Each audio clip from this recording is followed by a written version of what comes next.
everyone. Welcome to the Felicity, Optimist versus Cynic podcast with us, your hosts, Melissa and Fish. This is a Felicity rewatch podcast. We'll watch an episode each week and join you here to talk about it. Just a reminder, it's not a spoiler-free podcast, especially as we're at the end of season 1. Who knows what we'll talk about? There may be things we mention that come up later in the show, and that's just how it works. So if you are spoiler averse, just beware. I'm Melissa, and I'm here with my fabulous co-host, Fish. Fish, how are you doing today? I am good today. I am confused, and I'm looking forward to working it through as we talk about this episode. Okay, that's a good flag to plant there. We're starting off, Fish is confused. We'll see if we can rectify that over the course of 2, 3, 5, 6. I don't know how many hours we're going to go, but we'll see how it ends up. A couple of days. We don't know. Yeah. Well, okay. So we're talking about season 1, episode 22. This was the finale episode of season 1. It's called Felicity Was Here. Original air date was May 25th, 1999. And it was directed by Matt Reeves, written by J.J. Abrams. And here's the description of it. I'll give a description, then I'm going to give a quick note, do a little homework up front here, a little housekeeping, to tell you what's coming up in the next few weeks for us here. So the episode description is: a disappointed Felicity faces the drive home to California without Noel until he unexpectedly asks her to fly to Berlin with him. She accepts, but Ben's reaction makes her rethink her plans. Meanwhile, Elena's relationship with Professor McGrath progresses along with her growing unease about the consequences of their affair. So I'm going to let Fish sit with that for a second in case perhaps that clarifies anything for her. And I just want to tell you, so we mentioned this at the end of the last episode, but if you didn't get, 2.5, 3 hours deep, then let's just say up front, okay, we're at the end of season 1. Here's our plan. Next week, we're planning to do a recap episode about season 1. There are some different angles that we want to cover. We've got a loose plan for how we're going to do that. So we're excited about recapping season 1. Then we're going to take 2 weeks off. So note, there will be a 2-week gap, and then we'll pick up again with the beginning of season 2. So just wanted to say that up front. I'll remind you again at the end, just so you know that that's about to happen. It's a great time to catch up on old podcast episodes from us if you haven't had a chance to hear all of them. But now that I've filibustered there for a moment, Fish. So we have the episode description that sort of sets up this cliffhanger, this choice that Felicity has to make. They mention Elena, don't mention Julie at all. Where do you want to start in terms of looking at this episode? Yeah, I'm not entirely sure how we're going to go through this one, because I feel like everything except for the Elena McGrath stuff is just really interconnected. Yeah, it's really woven together. You're right about that. And I guess the Meghan stuff. Mm-hmm. Mm-hmm. So, well, first I want to ask you a question. So you say you're upfront, like you're just confused. Is there any one thing in particular that's sticking out at you that's like the point of confusion for you, or the point of you're not sure which side you're coming down on? Yeah,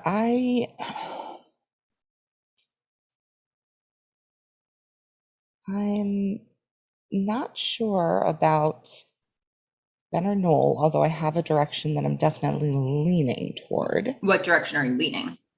Noel. Okay. Like hard. Okay. But there's just some stuff about Ben.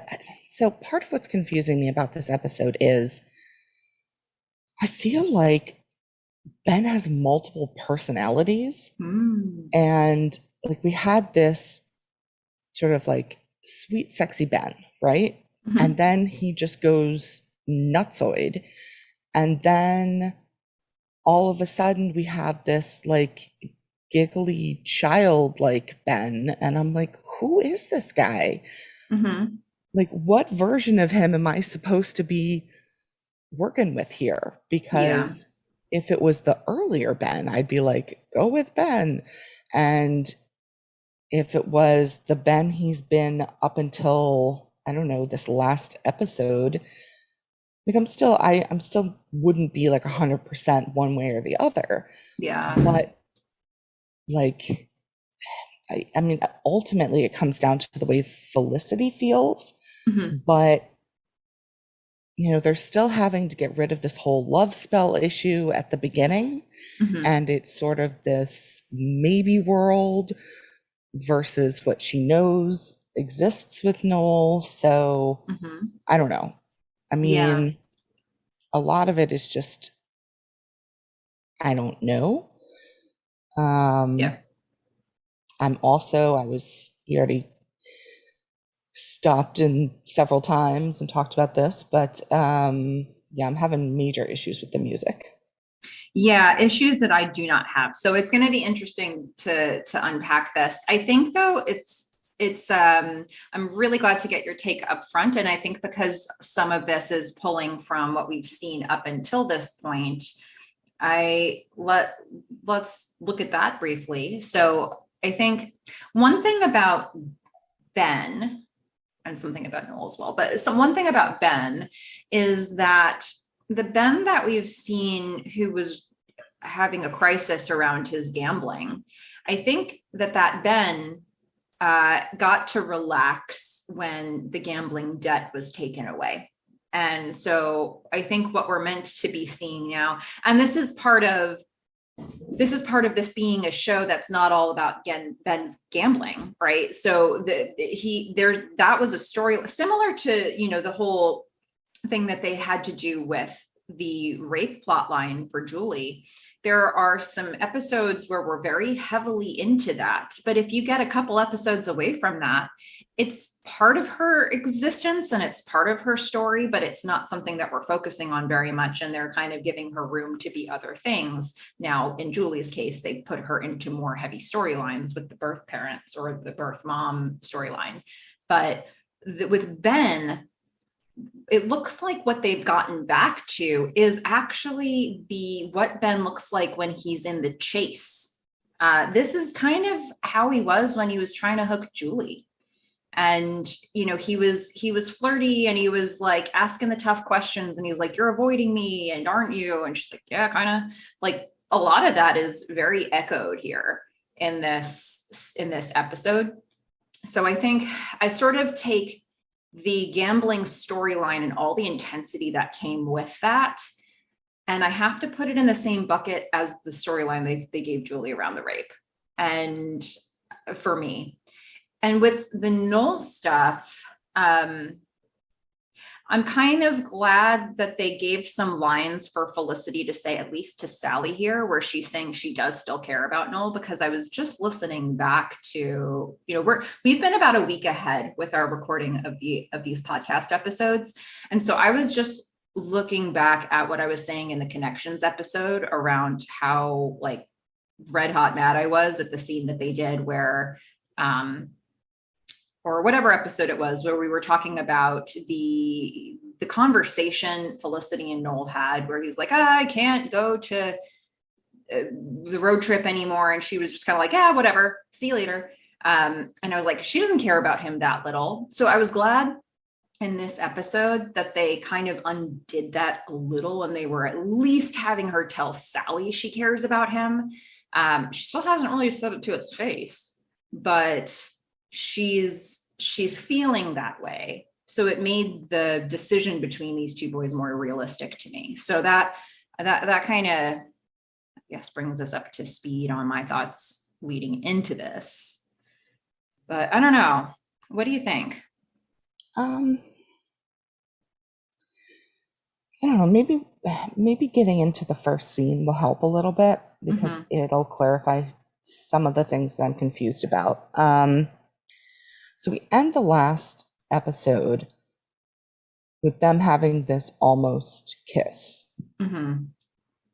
And we open up with this episode with Felicity looking I thought she looked really shell-shocked.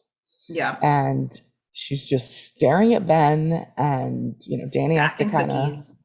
well, or not Or stacking not. cookies. Yeah. Danny has to come over and say, hey, I'm really, really sorry, but please do your job. Yeah. Danny is the apologetic assistant manager all over the Exactly. place in Yeah. this first scene. He's apologizing to Felicity. He's apologizing to Ben. But at the very least, he's effective with Felicity. He gets her to start stacking her heart cookies again. Boy, was that on the She nose. stacked at least one. Yep. That Just we picked up the saw. one heart cookie with the tongs. And then went back to staring at Ben.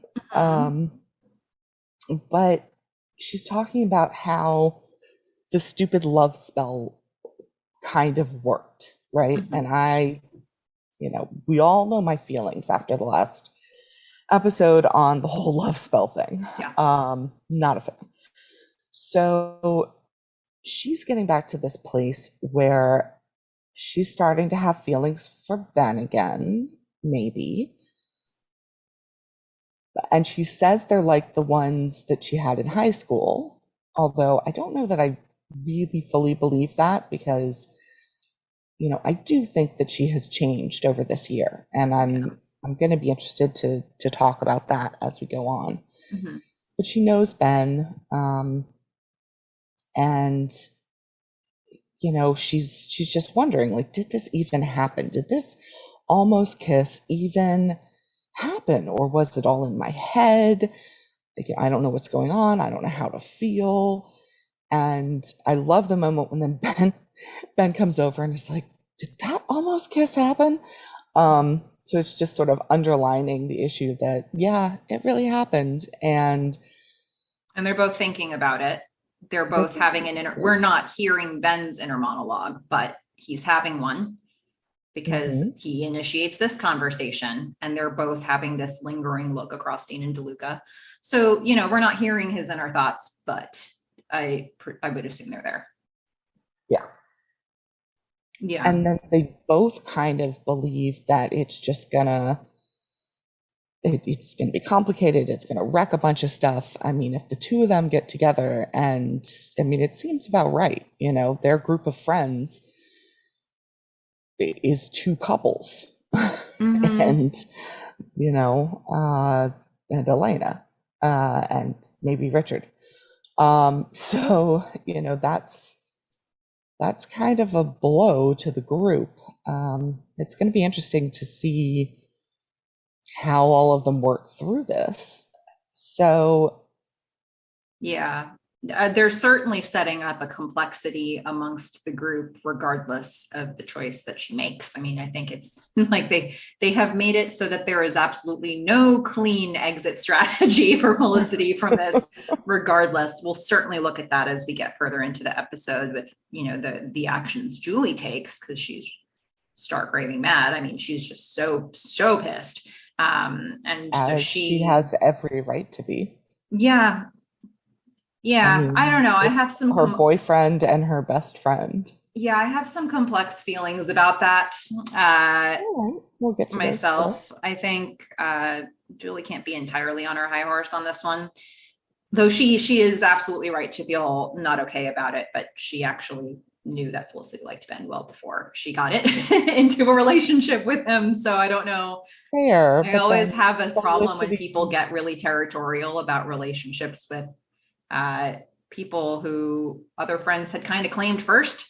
Okay, but come on. I mean, there's a difference between saying I had a crush on this guy, and then Felicity gave her the complete okay to go ahead. She's been dating him for what, 7 months now? And Felicity is with another person. Yes, I absolutely see your point with this, but also it wasn't just a mild crush from Felicity. Felicity literally crossed the country to be near this guy. So, should she?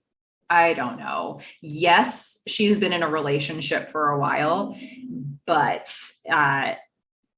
was this ever out of the realm of possibility? Not to me.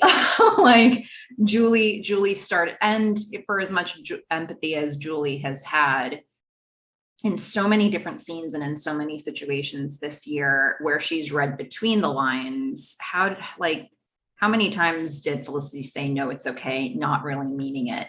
and we could see that as the audience, but Julie was choosing not to. I don't know.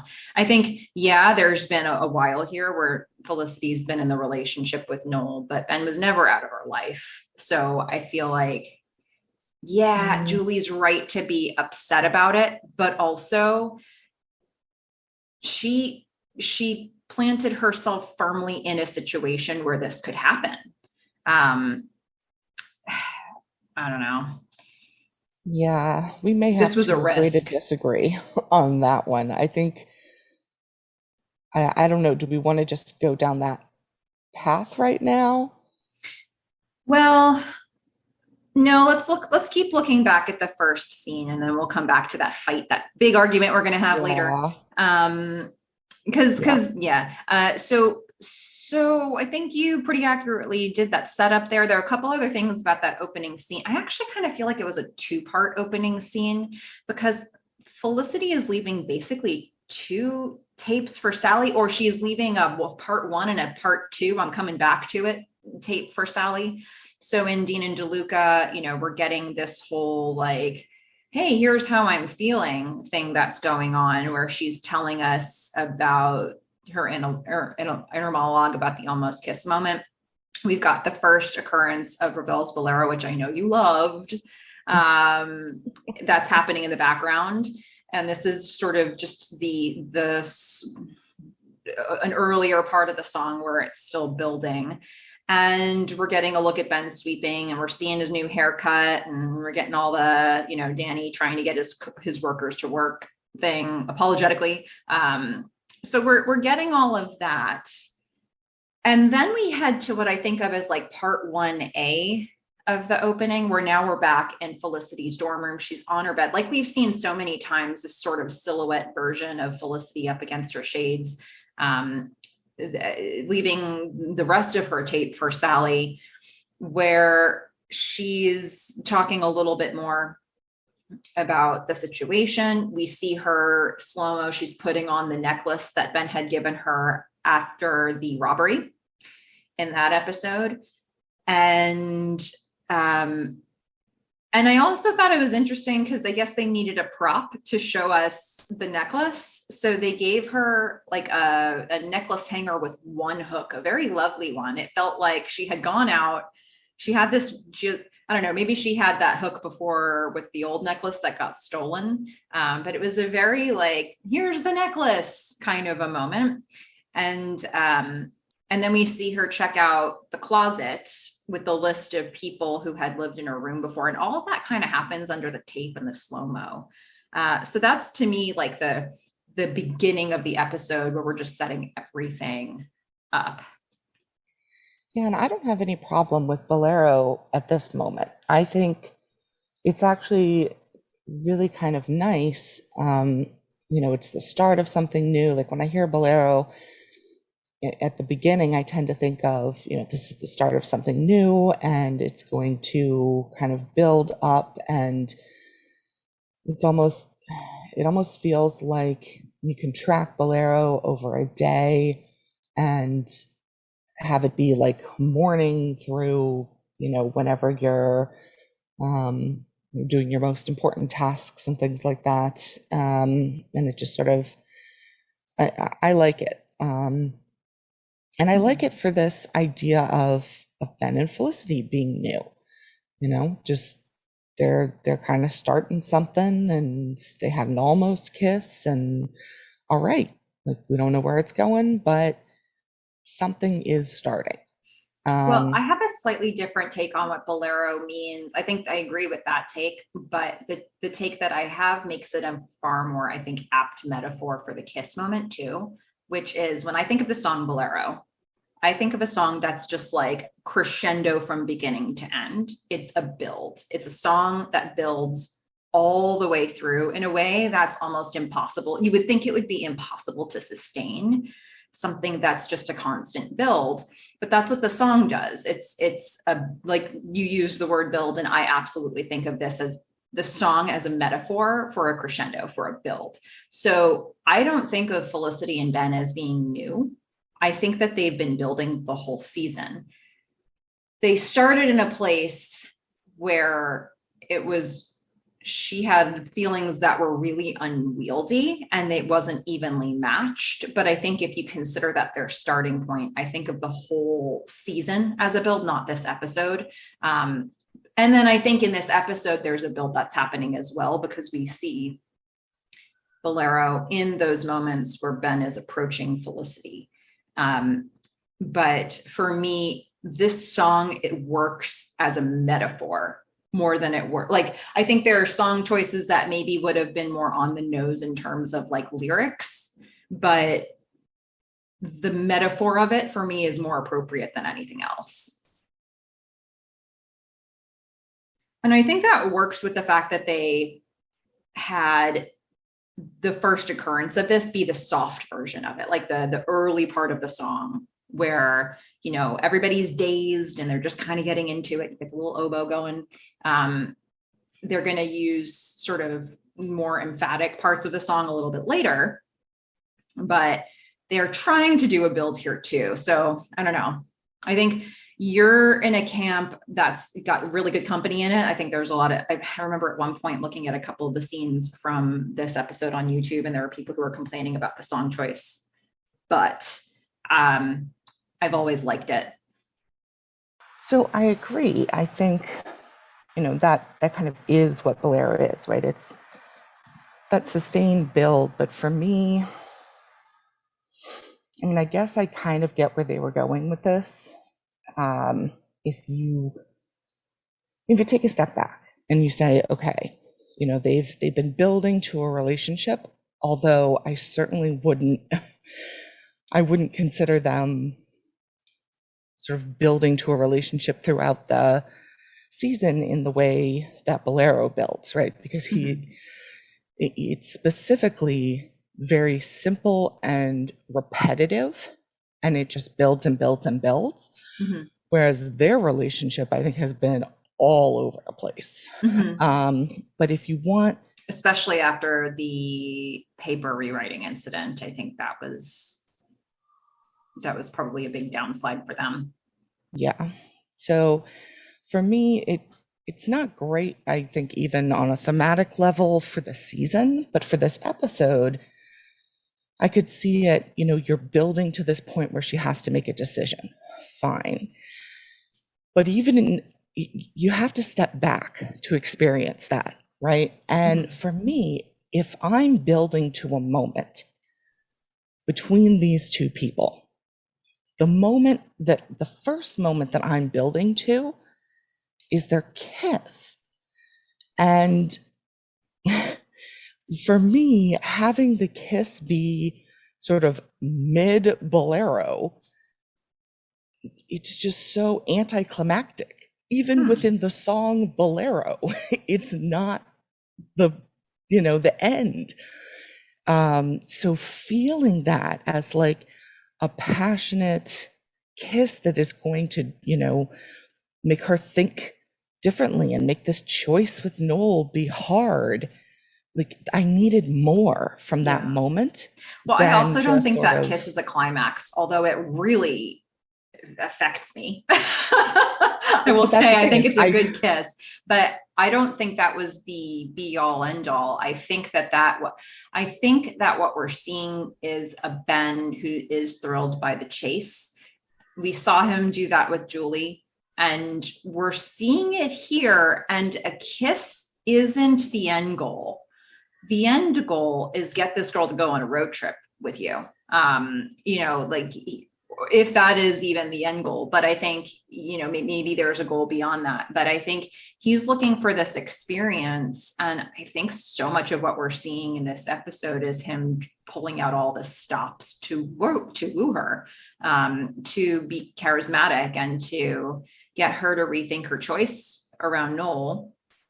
And I think the kiss for me isn't a final thing. It's like this is a step on the journey to taking the road trip together.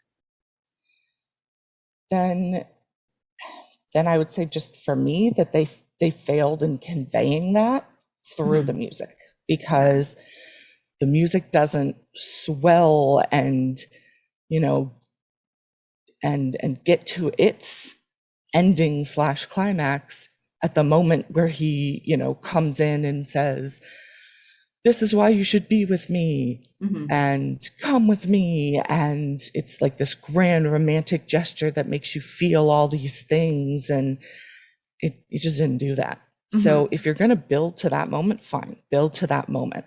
But they didn't. And in the failure of doing that, I wanted a whole lot more from this kiss, because we've seen, Noel and Felicity kissing, we've seen Ben and other women kissing.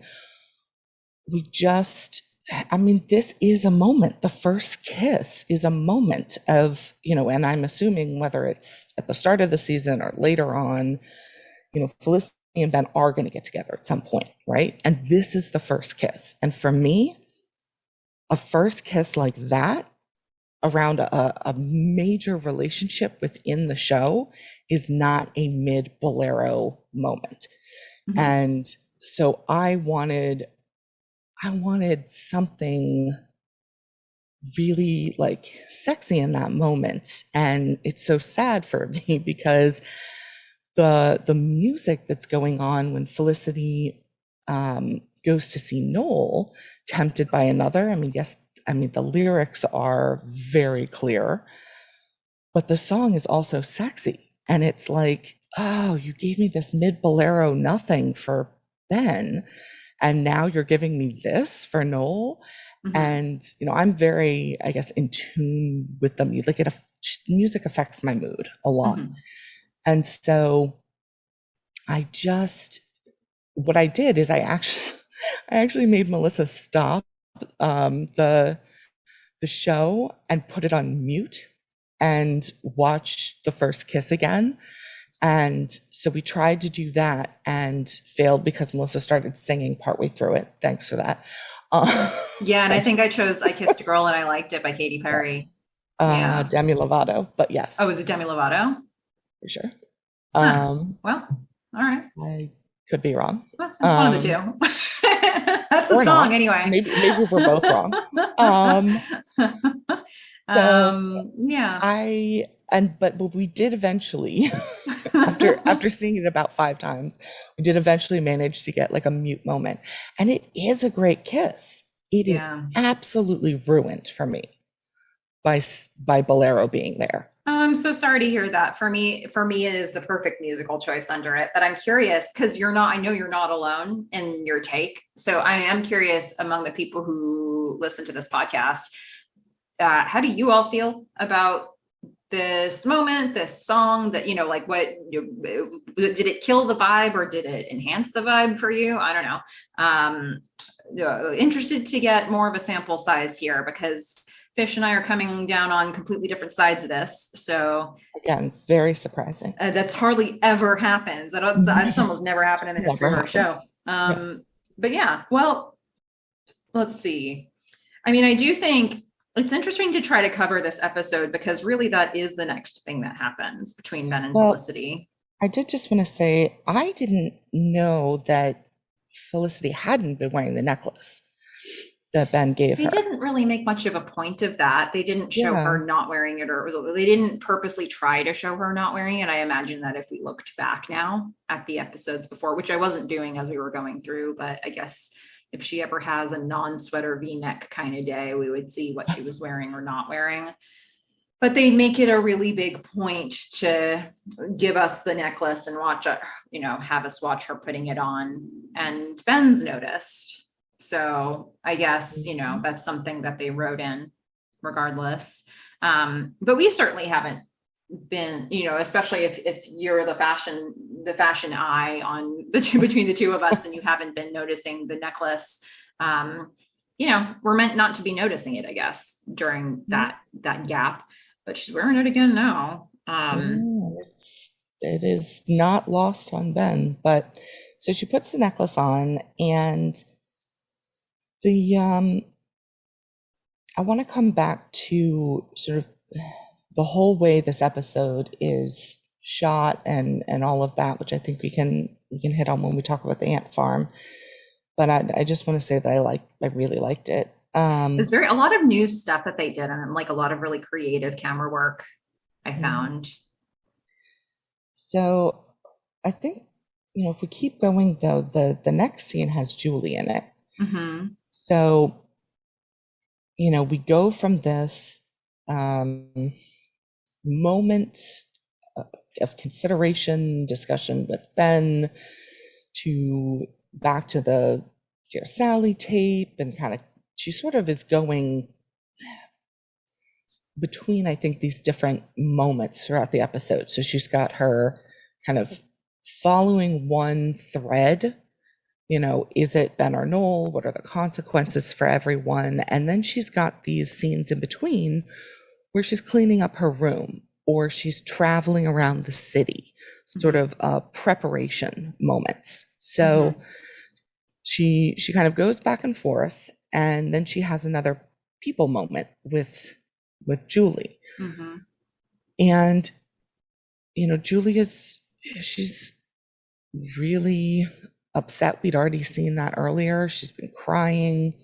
She's trying to get through the breakup, and she's got a task for Felicity.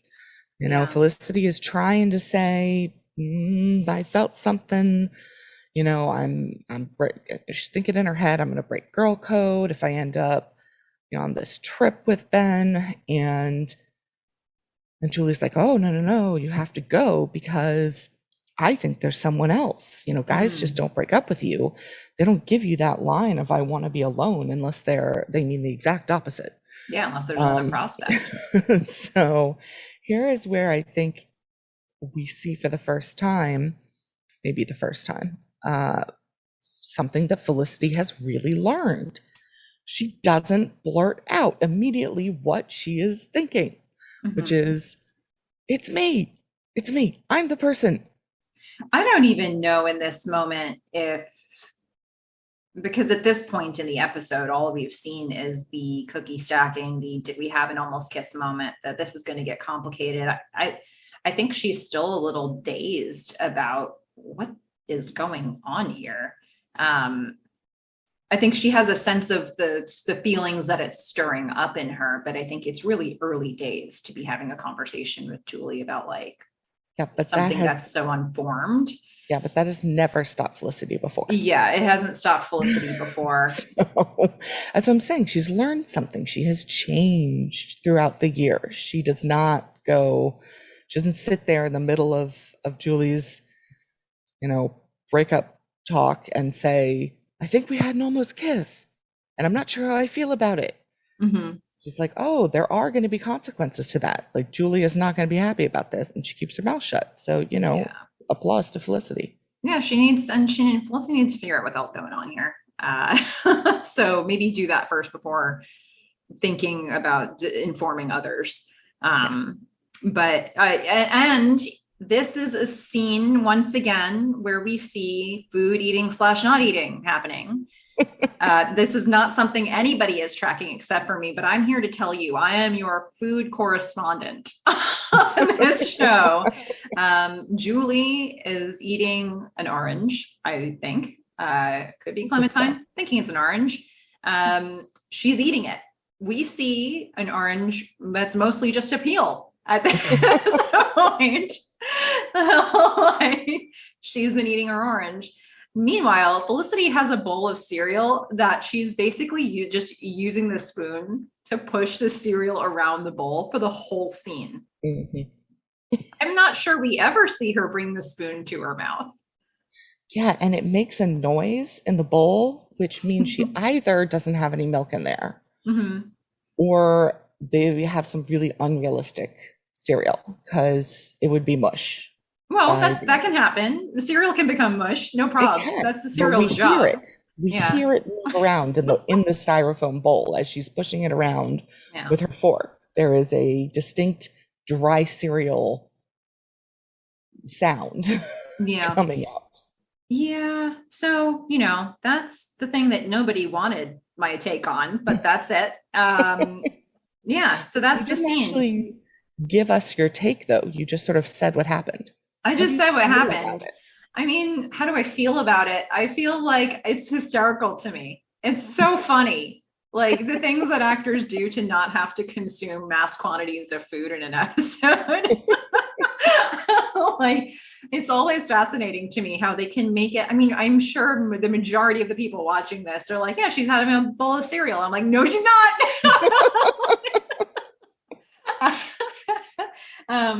Because unless you're really looking for it, she gave it, she even gave it like the twisting up of the mouth as if she's chewing, but she wasn't. Mm-hmm. She wasn't chewing anything. I love it. It brings me much got mirth. Me. Yeah. I didn't notice it until you pointed it out. See? And then I was like, oh yeah. That's what happens. But Julie, God bless her, she was just going for that orange. So yeah. But that's not the point of this scene. The point of this scene is what you said, which is Julie kind of she raises the stakes a bit. She's saying, hey, Felicity, I want you to help me. I'm enlisting you to help me figure out who the other woman is. So you have to go on this road trip in order to do that. She's like, ooh. Right. That's the point of the episode, of this scene. I just, saw something else. And then we leave Felicity for a moment. We have the scene with Ben and Julie in the loft in his apartment. It's awkward. Yeah, it's awkward. And I really felt this scene. She's moving out and she's got, him standing there saying, come back when you want, keep the keys, you're coming back. And, she's handed him stuff. She's like, no, don't call me. Like this part is building to me. So like, I'm okay with the bolero metaphor here because, first we see Felicity and Ben not knowing what's going on. Then we have Felicity finally learning to keep her mouth shut. And there's a reason she's keeping her mouth shut, because she knows it's going to hurt Julie.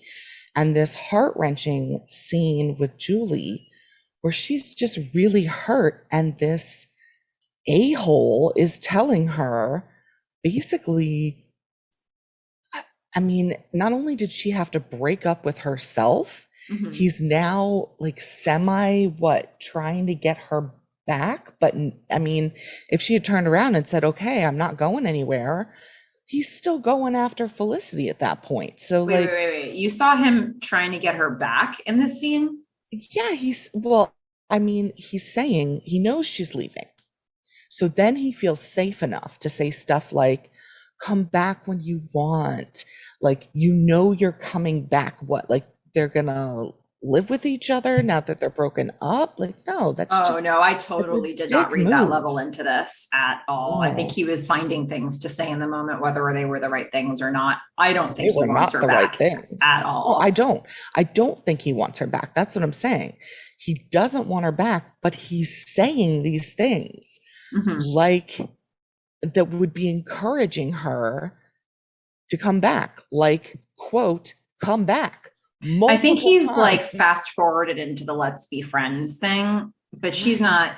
She's in the breakup. Like, it's really easy for him to be in a let's be friends thing because he didn't have to do any of the heavy lifting here, but she's not there. She is feeling the breakup, not the let's be friends of it all. And that's what I think so hurtful. Yeah.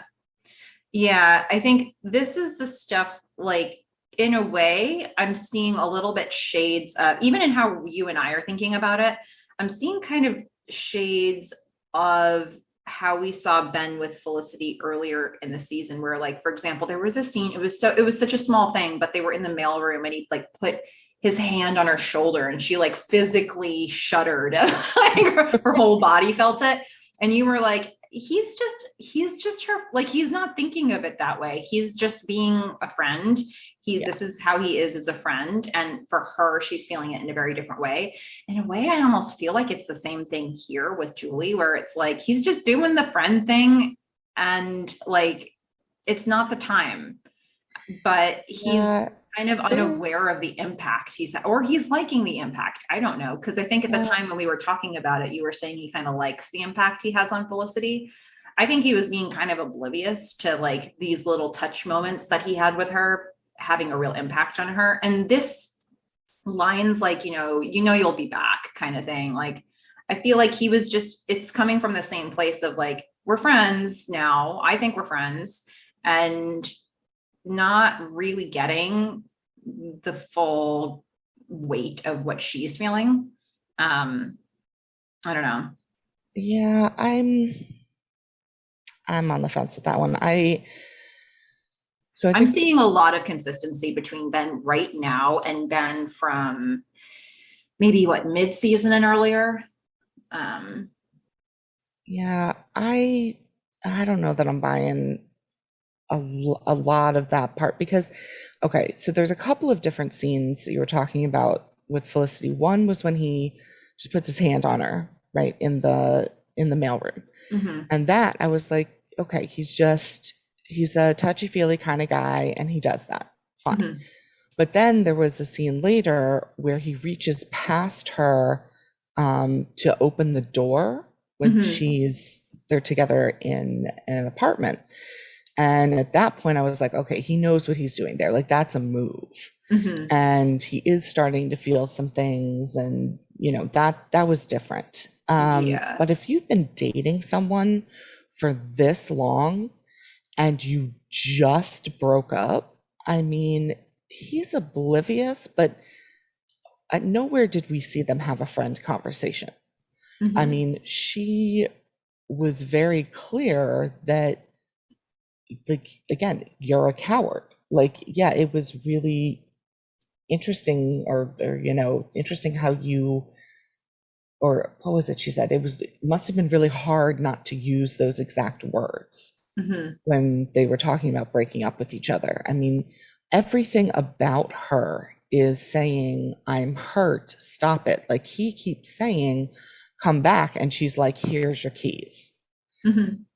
and he's like, I'll Yeah. call you. And she's like, don't call me. Mhm. Like, there's oblivious and then there's oblivious as a friend.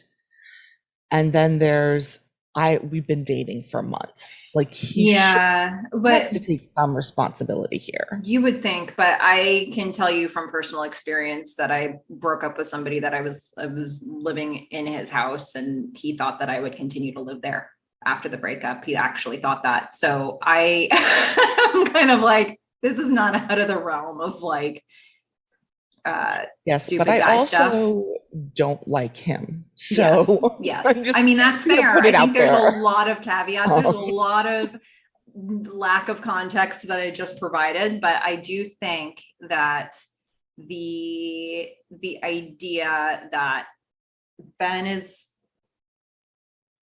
even when we were looking back at some of those scenes with Felicity from way earlier, I was pissed because I was feeling very protective of Felicity, and I was like, he should understand what he's doing to her. And you're like, he's a guy, he's stupid, he doesn't. And now it's like you're feeling protective of Julie, and I'm saying the things you were saying.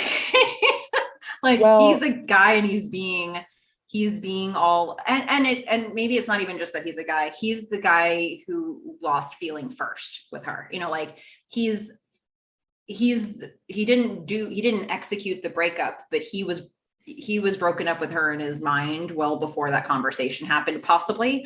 So for him, this is not something he's grieving or even really registering as much as she is. And for me, the way you're reacting to this is how I felt in defense of Felicity at the time when he was doing those little put the hand on the shoulder things. And I was like, this man, doesn't he realize yeah, what he's doing? Well, if he didn't then, maybe he doesn't now. and maybe he doesn't, but I guess my view is there are societal norms, and Mm-hmm. I feel like there's a big difference between, you know, putting one friendly hand on a girl who, yes, has a crush on you, and and acting like this around someone who is physically moving out of your place, who you have been dating for months and months. Like you should have some sense of, you have been dating this person, you've been living together. Like maybe, and I'm not saying it's out of character for him necessarily to be doing this. I'm just saying, like, on a societal level, Like there people are stop doing certain, this. yeah, like Yeah, this I is think that's not fair. okay. Yeah. I I think mean, it is okay to be a little extra friendly if the other person doesn't tell you not to. But this is just not okay. yeah, I don't know. I think, and that's really like looking at a couple lines really carefully, right? I think that he's very much like, oh, just keep the key, you know, you're going to be back, the sort of stuff. And she has to really make that break. And she's like, you know what? Don't call me. I don't want to have to look forward to a conversation that's as awkward as this. And we're really feeling the tension and the awkwardness. And it's interesting. I think it's good acting, right? Because this episode, we are seeing a lot of really quiet scenes with a lot of internal thought happening with various characters. It's not action heavy. It's very like quiet moments between people, a lot of whispering. And this scene feels palpably more awkward than any other scene. Yeah. So they did the task, you know, like this was the assignment, and boy, did they make it work. It was very, very awkward. Two things I wanted to mention that I liked, and it's not just about this scene, but it kind of happens in this scene. It feels very accurate to what the end of a school year feels like in college. There were a couple things that were happening all the way through. So one is people keep mentioning next year, and it's in almost every scene. Somebody's like, okay, next year, you're going to be back here. Next year, where are you going to be living next year? And I feel like that's the kind of conversations you're having at this point, where it's like you're making those plans already. And next year is basically 3 months away. So you've got summer plans, and then you've got what happens next year, college plans. And I liked that kind of kept coming up, and it happens in this scene. One other thing that doesn't really happen in this scene, but happens everywhere else, is we're seeing the slow emptying of rooms. And every time you keep going back into Felicity's room or into Julie's room, you're seeing a room that has just a little less stuff than it did before. And that's what's happening. They're packing, they're emptying out these spaces gradually. And so these things felt very true to me, to what that experience would be. Yeah, I mean, I think the way they shot this whole episode, I love how they bring it together right at the end, where Felicity talking about the ant farm. And so you do see a whole bunch of shots of, more and more empty rooms. It's very sort of bare, minimalist. People are packing, and you see the beautiful woodwork, and it gives it, this warm brown tone through most of it. And I just loved the way that they did that. And there are just certain shots and moments that I think that were really beautiful in this episode. I think maybe I'll just talk about them more as we get toward them, but overall, I just want to say I really, really like how they set everything up. The sets, I don't know, the sets for this whole show, I think, are just really on point at any moment in time, whether it's supposed to be Meghan's room or, crazy Estonian/Russian vending machines, or like, they just do such a great job. Mm-hmm. Except for with a couple caveats. Yeah. With basically everything in Noel's room. And everything the bike helmet. Room and the freaking bike helmet. Yeah, I think congratulations, set designer, for everything but those two things. Yeah. Yep. So, okay. Well, if that bike helmet is back next season, I might just have to quit. We'll find someone. Nobody wants that. Nobody wants that. Okay.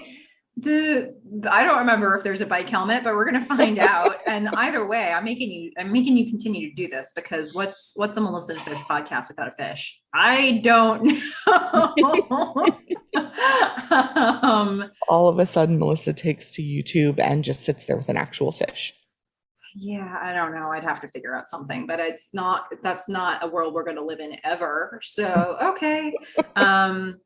We have, before we get to the next scene, so the next thing we actually see is an Elena moment. So do you want to skip over that to talk about all the Elena stuff at one time, or do you want to? I don't know. Maybe we just keep going, because why not? Because we've got this, Julie walks out the door and says, "Don't call me." And then all of a sudden, bam, new moment. Yeah. To the show's credit, I can't imagine that anybody actually wanted to see Elena and McGrath getting busy. Like, they made a real point at the end of a recent episode to have a fade out as they leaned in for the kiss. They didn't show us the kiss. They got them an inch apart, and they were like, "We're going to stop here because we know." Yeah. And this was enough. I mean, yeah. This really hit me because I didn't know what was coming. And we see Elena, up on, like, laying in bed, up on one, like, elbow, looking at someone on the other side of her bed. And I was like, oh, did Felicity sleep over?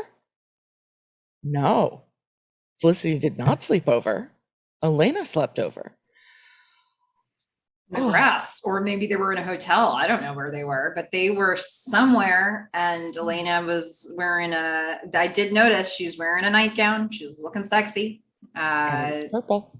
It was purple. Yep, I did notice this outfit. And oh God, she's looking out the window. It's just so unpalatable. He wakes up. And he's looking kind of grody, just kind of in bed. It was not sexy. It was not sexy. And they have no words exchanged. They're just looking at each other. Now, an important thing does happen in this scene where she's, just before he's woken up, she's rifling through the papers that are on the table. The paper, the student papers that had been submitted for a grade, and he has graded hers, and there is a B- on it. And then she looks over and he wakes up, and I shuddered all over in a disturbed way. I don't know. Look, if there are any like McGrath Elena stands, like if there was a ship name for this at the time, even though we weren't calling it ships, maybe there's somebody out there that's like, Graph fan forever. I don't know. Or like McLena. If there are McLena stands out there, I guess make yourself known. If you feel comfortable to do it, we will be respectful. I mean, Melissa might be. I want to know your thoughts. I want to know why you like it. Talk to me about what makes you feel warm and fuzzy about this relationship, because I gotta say, it's like the show knew. They refused to show us they just get us about an inch apart, and then they just show us them all the way apart again. Yeah. And it's like, thank you, because I didn't need more. I did not need more than that. Nope. Not at all. So, we are both having similar reactions of like skeevy, like upper back shivering. I don't even know exactly why, because, well, I mean, there are a lot of really good reasons why, but I don't know that I'd feel that way. I mean, I think there's shows that could do a professor-student relationship, and I'd be okay with it. I mean, not okay with it, but like not this watch through slits in your fingers kind of feeling. Like something about this. Yeah. And I think it's him. It's just, he's so gross. Yeah. There's It's nothing appealing I about can't this think it's her man. because we're going to see her in other relationships in this show, and I think she's really attractive and she's awesome and she's got great chemistry with a lot of the people that she interacts with on the show. Yeah, So gotta be him. I don't know. it's got to be him. It's Um, ugh, yuck. Anyway, that's almost we as put much a time as I can give this. yeah. I'm ready to move on. Yeah, let's talk about the mailroom, huh? Yeah, let's. Uh, we're cut to the mailroom, cut to Felicity in the mailroom, and then Noel comes up. Yeah, and he just says, "Come with me," and she's like, "I can't," and he's like, "Oh no, no, no." Just for the 2 weeks that you were going to spend with Ben. So that's not at all. But he actually doesn't say it in any kind of weird, desperate way.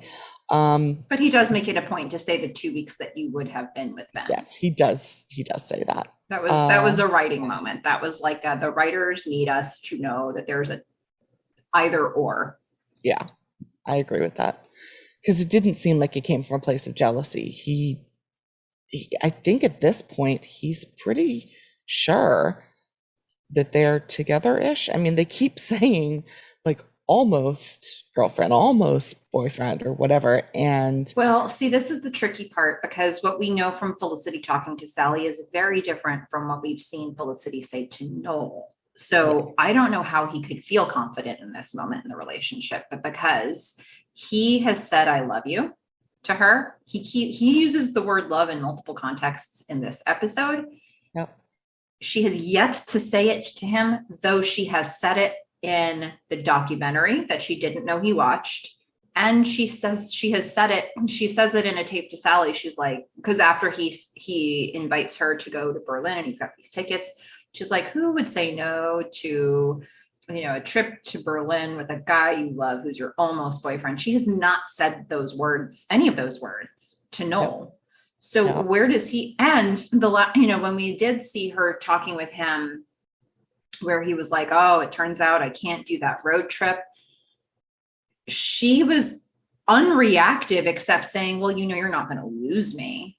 Well, that's not okay. You're not going to lose me isn't saying here's what you have. You have like a person who loves you. You have a girlfriend. You have an almost girlfriend. All of that stuff is inner monologue for her as far as we have seen. So I don't know. I don't know what he thinks they are right now. I think that he's been very clear with his feelings about her. And the only thing that he knows about her feelings about him was something she thought was private. Yeah, but I think he bought it.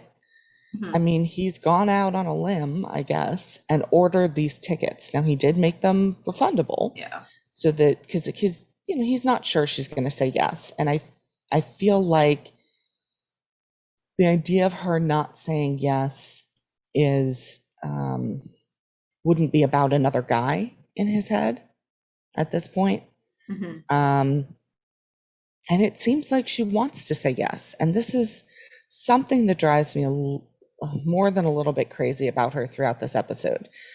Like, we know that Felicity is impulsive, and it's like she she wants to say no to Ben because of the almost kiss, and then he says something and she feels something, and then she wants to say yes to him, and then Noel comes up and she wants to say yes to him, and then Ben comes up and she wants to say yes to him, and it's like, figure out what you think outside of the moments.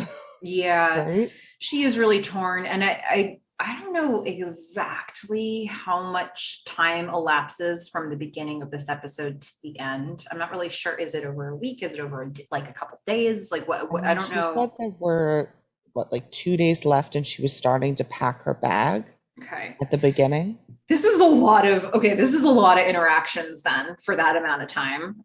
These guys are coming on really strong. Yeah, I mean, I thought the two of them were going to show up at the same time at one point. Yeah. Well, they leave at the same time at one point. That was awkward. But yeah, that's a lot for the sheer volume of scenes that she has with all these people. That's a lot of social interactions where they're putting some pressure on her. So, okay. Well, yeah, I mean, I think we're absolutely meant to feel the push and pull of it all.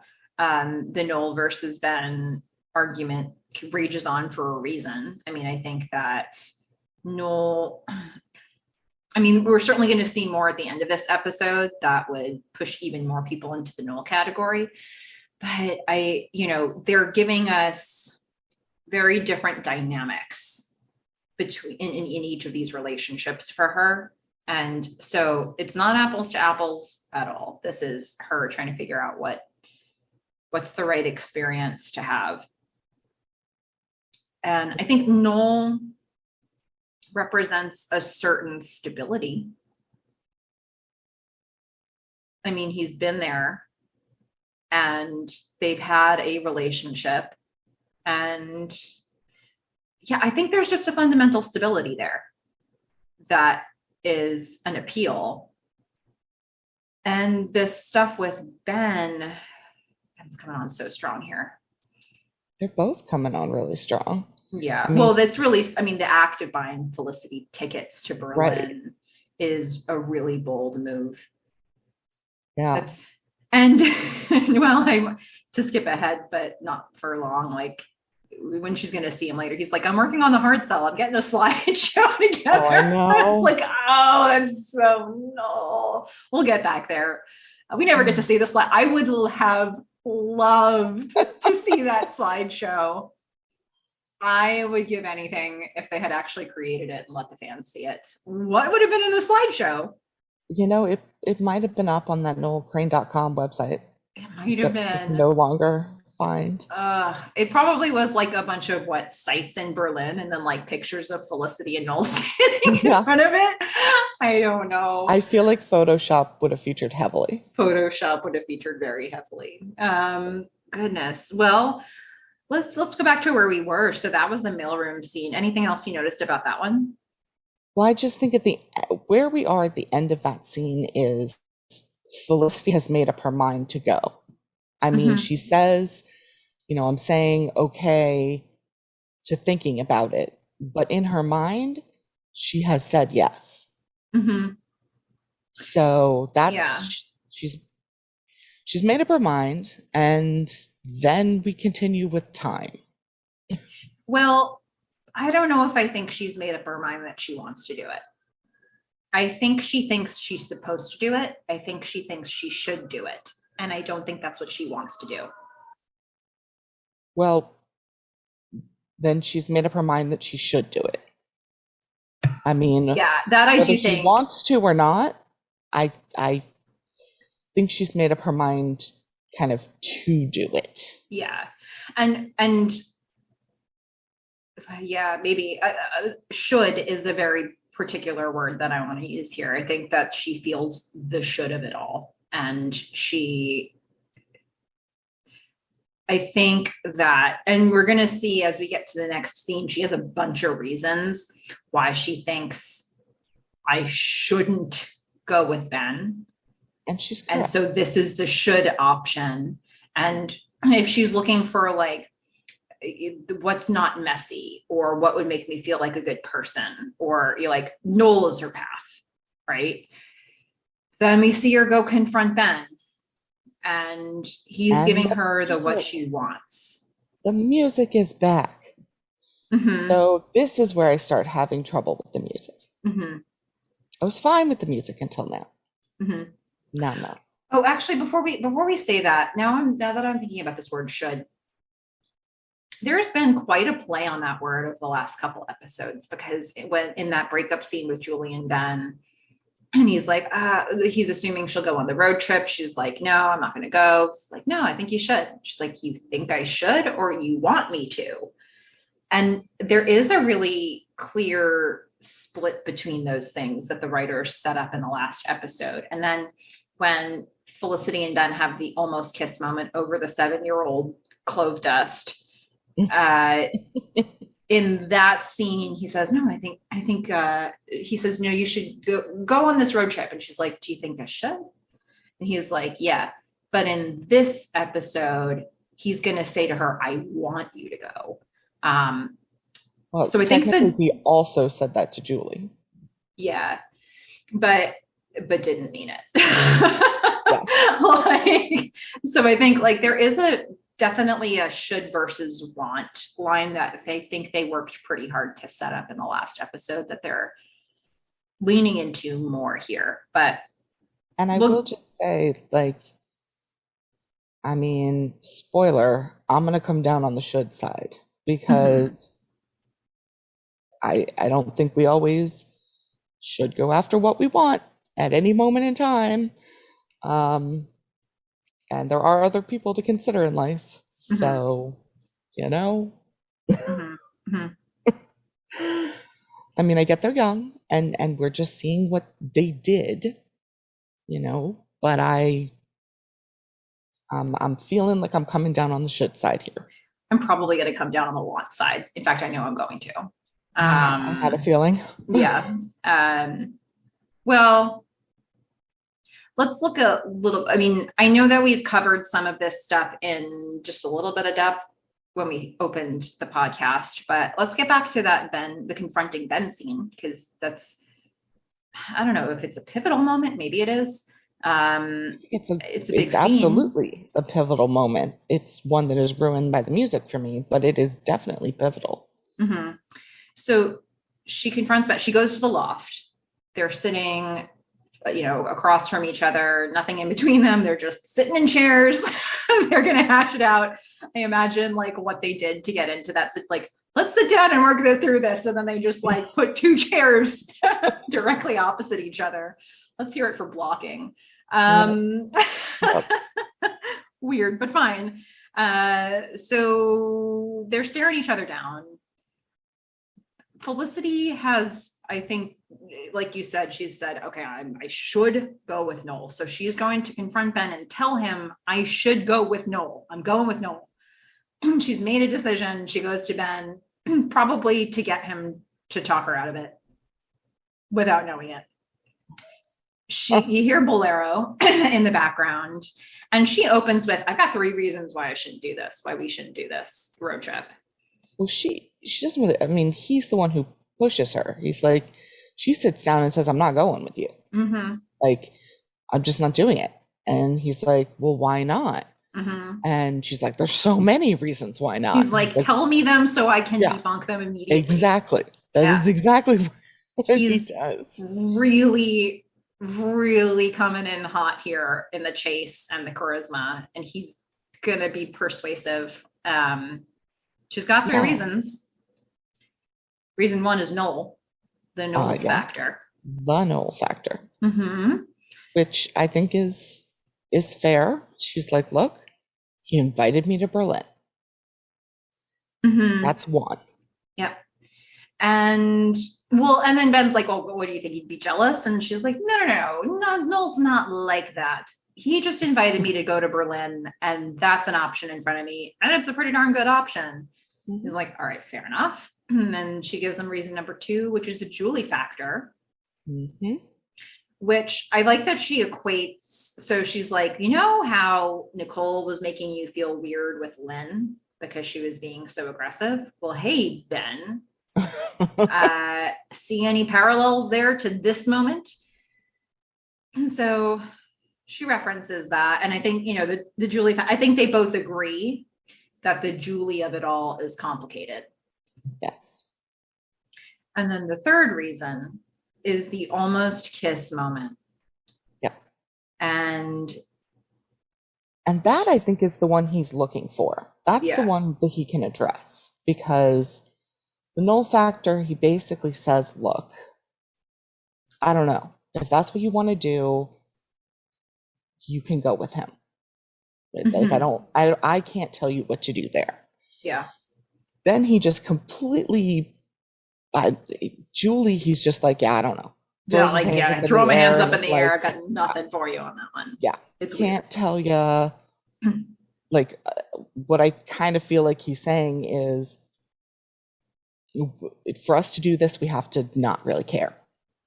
Yeah, and I think he's having to sort of, in order to make any comment about that, he kind of has to just come from her perspective on it, because he just broke up with Julie. They're already in a weird place. Felicity and Julie are still friends, and Felicity wants to maintain that relationship. And whatever Ben and Julie are going to be in the future to each other, like, that's really shaken up right now anyway. Adding this to it is just like another thing. She already doesn't want to take calls from him or see him, so it's not like he has to deal with it if she's upset and hurt, but Felicity does. And so, him being like, yeah, the Julie factor is indeed a factor, is more so for Felicity than it is for Ben. Yeah, he just says, I can't, I don't know what to tell you. I don't know what to tell you there. Like, it just is. Yeah. But the kiss. So you're thinking he was trying to get her to get to the almost kiss moment. Yeah, I think that is what was in his head as like her reservation, and the one he could address, the one he wanted to address in the way that he then addresses it. Yeah. And so now he prods her on this. He's going to keep poking. He's going to do it with this little half smile on his face. Well, why would that be a reason? She's like, because. He's like, because? That's your reason? Because? Just Ben in this moment. He just keeps doing this through the episode. Like this, like, little niggling, casual taunting in a kind of charismatic, I've got a little smile on my face and I'm wearing this new haircut kind of way. And he knows what he's doing. He does know what he's doing. And this is so unfortunate because I have found him very attractive through this whole season up until now, because this giddy, giggly, like smiley, really incredibly cocky guy that he's being in these moments, I am just finding super annoying. And I think it's kind of important you're feeling that way, because he is being a guy that likes the chase.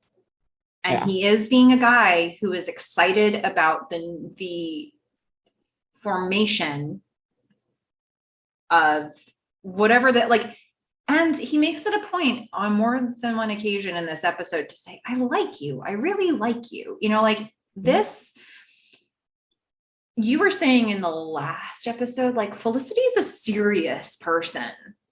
And we can see that that's not what he, like, in this scene, in this episode, he's not saying, I want to be like steady boyfriend, girlfriend. I love you deeply. And I like, he's chasing her. And I think that he likes that. We've seen him do it before. He not specifically with her, but we've seen him do it before, at least with Julie. And that is something about him. And I think it's important that we're seeing that right now. Yeah. I mean, would be a bit of a character flaw, but I mean, we do see, I mean, again, we have to remember how young they are, right? And this whole reason for breaking up with Julie was things were too heavy. So now he's going to go play with Felicity. I mean, I don't know how you're not feeling protective over Felicity in this moment. Well, because I know where the whole rest of the series goes. I think, everybody grows a lot in this series. And we're seeing, this is season 1, Ben has the gambling stuff, has some serious stuff, but he also is a guy in college who wants to play. And we do see that element of him. By the time we get to season 4, we're going to be seeing like 80-year-old man Ben in a senior college body. Like it, that guy, I don't know. He's he goes on a freaking journey. Yeah, it must. Okay, 80 years old might be a lot, but he goes on a journey, as do all of the characters. And they're starting him here in season 1 with him. He's like trying to pursue this thing with Felicity and basically ignoring what that would be. But in the way that he's approaching Felicity, he is turning on the charm so hard that you see her all the time smiling in spite of herself. She doesn't want to be, but he's getting in. But she's smiling in this. We have to remember the word she used up front was like the stupid love spell worked. Mm-hmm. And he is saying, I like you. Yeah. Yeah. It is a notable distinction. One that I'm glad you're noticing. One that if it's taking anything away from this episode for you, I'm sorry, but it will help you see growth later in the series, knowing that you've clocked it so hard here. Yeah, I mean, there's just such a big difference between what Ben and what Noel are offering her in this moment in time, which is why I think, coming down so hard on the Noel side of things, because, all right, so we're at the moment where Ben is like, look, I can address your concern with the almost kiss. Mm-hmm. And the issue is that we didn't actually kiss. Mm-hmm. And she says, I agree. And he just, bam, attacks her face. Oh my God. But so he attacked, like, it was so not in the Noel attacking her face kind of way. It was like watching a National Geographic episode, but just for the approach, because he like pushes his chair back. And we just see, I don't even remember exactly where the camera was set up in this moment. I feel like it was slightly more on Ben's like side. 5 times. You're watching it from the side, obviously, but I think it was more kind of on Ben's side. And you just see he's like a speeding bullet. Yes. He's just right in there in her face. And then like cups her face, and the kiss itself is so, I don't know. So it was actually kind of dark. But I think the kiss itself was very gentle. So like he approaches her with speed, and then it's like the kiss itself is as if the speed didn't happen. Yeah. I don't know. It was like a really interesting setup. It's like, how can I quick, I want to do it. Like I won't want to give her a moment to be like, no. So he just like darts in for it. And then they're like, in this, what appears to be a mutual, but very gentle, but Felicity's kind of dazed sort of kiss. And then he pulls away.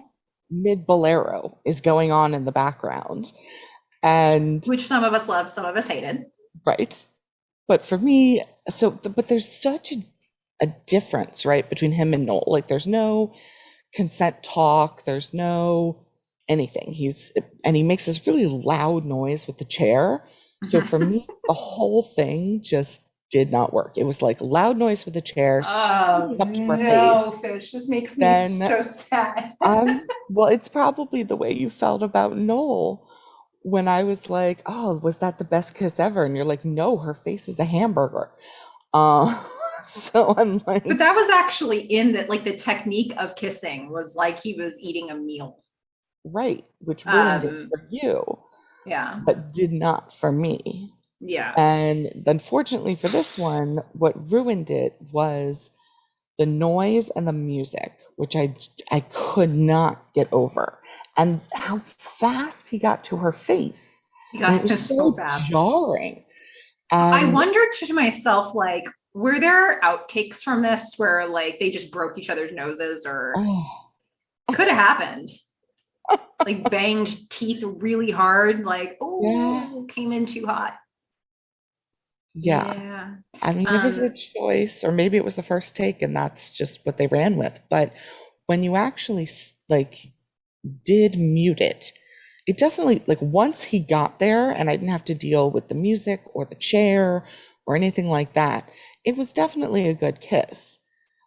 I would have been much more into it had there been some music, like for example, Tempted by the Fruit of Another playing in the next scene, which is a very sexy song. Yeah. Nope. 10 out of 10 kiss for me. That's it. All right.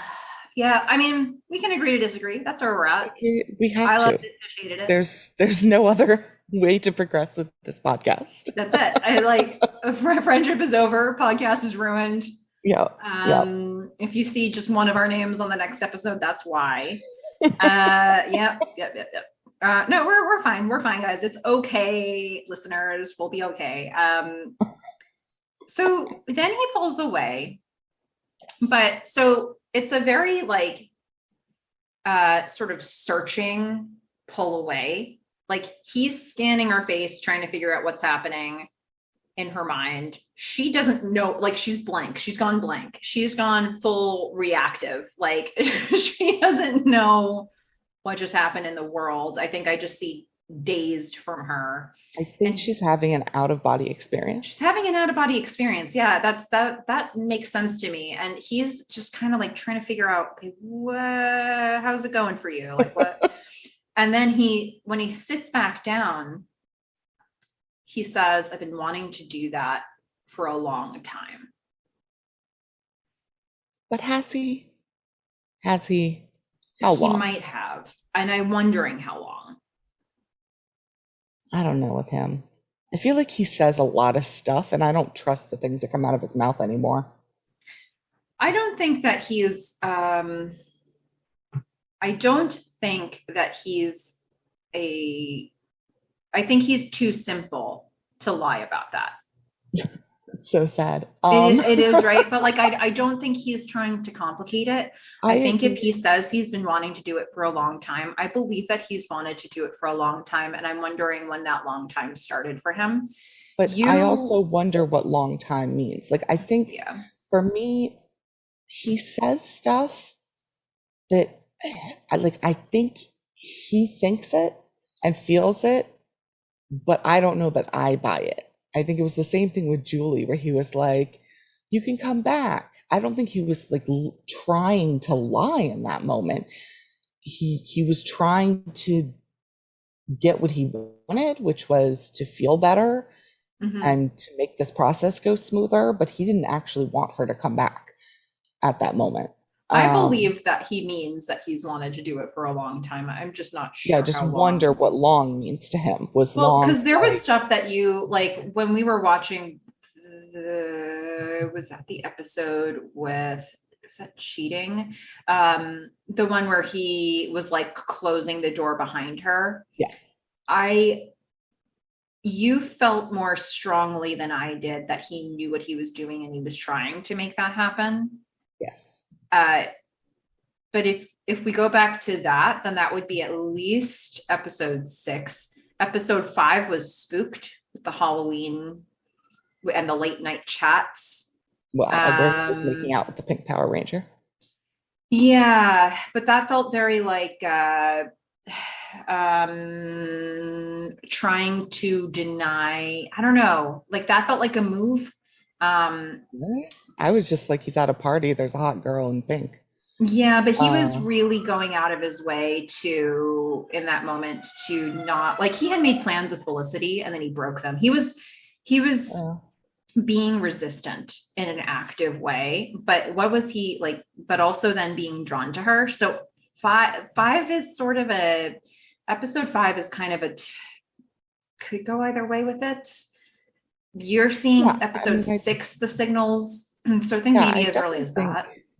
I definitely think at those times he thought about it. And, I just feel like this sentence is a little misleading from him because he's been in an active relationship for a while. It's been like maybe 4 months. But in college, that's a while. In college, it's a while, but okay, 4 months. And how much of that was he happy in that relationship? I mean, we know it was before break. Well, at the break, they went to Vermont, but they hadn't defined it. Okay, yeah. That's so right. They were, when they came back, let's see, Give Me an O was when they came back from break. It would have been in January, mid-January was when it aired for the world. And Julie is actively trying to think about what they are. I think at the end of that episode, Julie and Ben have a conversation like, well, Julie was telling him, well, when I tell you about when I tell my therapist about you, I'm like, I don't want to just run into some guy's bed whenever something gets hard. And she's like, well, Ben's not some guy. And I think Julie says, let's take it slow. And Ben's like, slow's good. So I would say that's probably where it starts for them. So it gives us about 4 months. Yeah. And since for quite a few episodes now, we've been feeling, especially, well, pretty much since he started swimming, we've been feeling them pull away, or him pull away from her. Yeah. But I mean, I guess my point is, he could have said the same thing to Julie, like when they, I guess, in that moment in January, right? Like, yes, they had, I mean, I think at the beginning of the show they had slept together. I don't know if we ever decided they had actually slept together. They don't really say. Yeah. They had the opportunity to. Yeah. And there may have been some kissing there. So actually, no. When Ben fights with Zach, he says, Julie and I never slept together. She didn't want to. Yes. So that was after. So they didn't sleep together that day. They were hanging out, maybe kissing. I don't know. Yeah. So I think he could have said the same thing to Julie, at some point before they get together, the same way he's doing kind of with Felicity now. Like, I don't see it as like a super like special thing, like just for Felicity. Like, I feel like he could have said this about a lot of girls. He's probably been thinking about kissing a lot of girls. And guys think about, doing stuff. They just do. I don't know if that's fair. I mean, for a while now, we haven't seen any other women in the picture for him. But he hasn't been a guy who's been going out. I mean, like, he's been going out all these nights with Lynn and the guys coming home to Julie. So sort of. So, like, to say he's been, like, he doesn't strike me as a guy who's just been playing the field all the time. He seems like a guy who has a lot of opportunity, and he'll probably always have a girl by his side. But for the most part, it's been a steady relationship. Yeah. And I'm not saying he's going out of his way to, like, cheat on them, but I just don't, it's another one of these things where, like, I'm not finding a lot of the things that are coming out of Ben's mouth in this episode as super convincing. Like, I feel like it's another thing that he can say to get to what he wants, which is Felicity comes on this trip with him. That seems fair. So he says, I've been wanting to do this for a long time. She gets up. Yeah. She starts leaving. He's like, where are you? What are you doing? She's like, it's a flight reflex, and just leaves. Yep. Which is very different than Noel, if we remember, where she kisses him back. Yeah. Well, I think she has to make sense of everything that just happened. Like, she doesn't know what's going on in the world. But I believe that, like, she went into that conversation thinking, I should go with Noel. I'm going to tell Ben that I'm going with Noel because I should. And I think it could have been a phone call. Like, she went to his apartment. They set up their chairs across from each other in an interrogation style. She went to all these lengths. And I think that she maybe wanted him to convince her. So, like, she does say, when he says, the reason that we're having some problems is because we didn't kiss, she says she agrees with him. So that was in her head too. Yeah. Oh, so we don't really get to know what she thinks about that kiss because she has a flight reflex and she leaves and she runs directly to Noel's room. Yes, where the actual sexy music is. Yeah. Okay. And then that's where Noel's working on the hard sell. He's working on his slideshow. Yep. She says yes to him. She goes directly from this conversation with Ben to say yes to Noel. And then Noel kisses her. Yeah. And then we have the conversation that is really the problem here, where he's like, how are your parents going to feel? She's like, oh, okay, now I'm going to tell my parents about it. He's like, yeah, that's going to be where the no happens, right? And she's like, Well, yeah, maybe, but we're going. It's fine. And I'm Remember glad they brought what I this up. said? Yeah, you remember what I said earlier in one of the earlier episodes? I was like, Berlin? What? She's just going to go? Like, her parents are never going to support that. And you were like, Yeah. stay tuned. Yeah, they at least referenced it here. It's one thing to do a cross-country road trip with a guy where you're trying to get home. Yes. Like the point is to get from New York to Palo Alto, and you both live there, and maybe that makes sense. Whether or not they would have liked that she was doing a road trip with a guy, she had to get home somehow, right? So like that, and it was, well, I'm not going to say more affordable because she didn't have to pay for airfare, but they did have to pay for hotels. So, all right. So there's that. Going to Berlin is going to Berlin. It's taking 2 weeks to go on an actual trip somewhere else, then having to go back to Palo Alto. And then having to get back to, like they go to, he probably got round trip tickets from New York. So I was thinking that. The parents are going to be a factor, but we're just going to, other than this line, we're just going to put that aside because parents are no fun.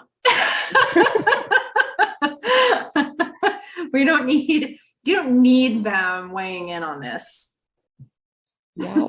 I mean, unless they're going to help you pay for it and you don't have the money without them. Yeah. Yeah. So there's that. But then we get from this scene to Elena. And all I have is pigtails. Ah. Yeah, it wasn't great. It was not great. She had some really great hair looks in this episode, but that wasn't it. That was not one of them. So the first thing we see, there's two things that we accomplish in this scene. First of all, Elena weighs in heavy on Felicity's choice. Yes. She's like, Ben kissed you? Felicity's like, keep your voice down. I can't have the whole world knowing about this. She's like, Ben kissed you, and you want to go with Noel? Felicity's like, yeah. And she's like, wrong choice. She's like, yeah. She's like, no way do you want to go with Noel. You want to go with Ben. Everybody wants to go with Ben. You would go with Ben. I would want to go with Ben. Like, you just got kissed by Ben. You want to go with Ben. That's what's happening here. She is very, very clear about her viewpoint.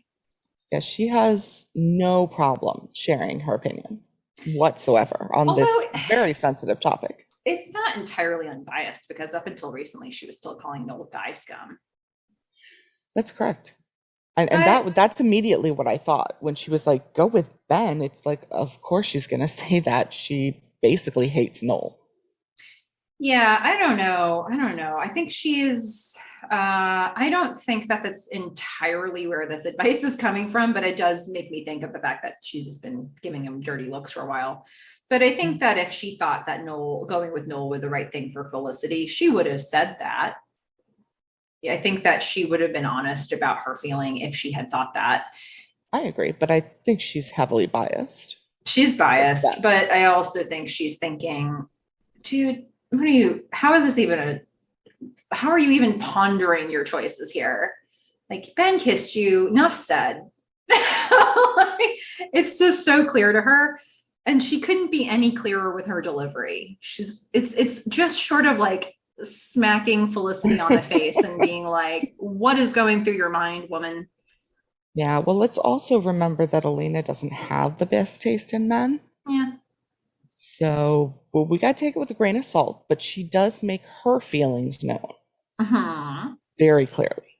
Yeah, she does. And that's important because Elena's the only person that Felicity is going to be able to confide in that is not deeply impacted by this situation.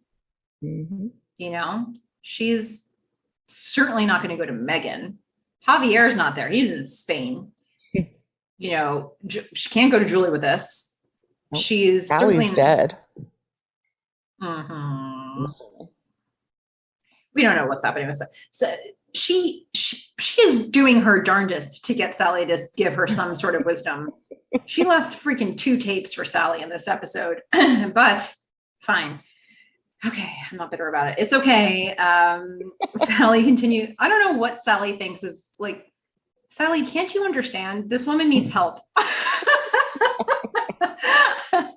um, why disappear at this moment? But yeah, Elena has come down on the side of you moron, go with Ben. And something else important happens in this scene where they get their papers back, and Elena's certain that she didn't do well on it because she saw that she got a B- on it. I never understand how they do this.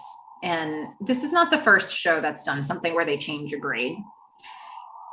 McGrath had written in red pen on the cover sheet, B-. And now Elena gets the paper back. There's no crossouts, there's no whiteout, and it says A. Did he retype it and print it? Maybe. Why do professors, if they know they're sleeping with a student and they're going to change their grade, why write the original grade in red pen? No, blue. Oh, was it blue pen? The original grade was in blue, and the new grade was in red. Well, either way, why put it in ink if you know you're going to change it? I mean, I feel like he should have known at this point, but also, isn't Elena like super student? How did she get a B- in the first place? Like, he's always been pursuing her. So, because, I mean, I'm assuming this makes her think, I mean, we don't get to see it, but like, probably makes her think, hey, like, has he been changing my grades all along? But he wrote it down. Yeah, he wrote it down. It probably is making her question a lot about the grades she's getting in the class. I don't know that she specifically will in the future talk about like, I wonder how this impacted my other grades, but she knows for sure that this grade was changed. She saw it. So yeah, that's going to weigh on her. That's something that is really important that we saw her see. And she's going to have to think about that. But here we are. Thankfully, They just we give don't us have to see it right now.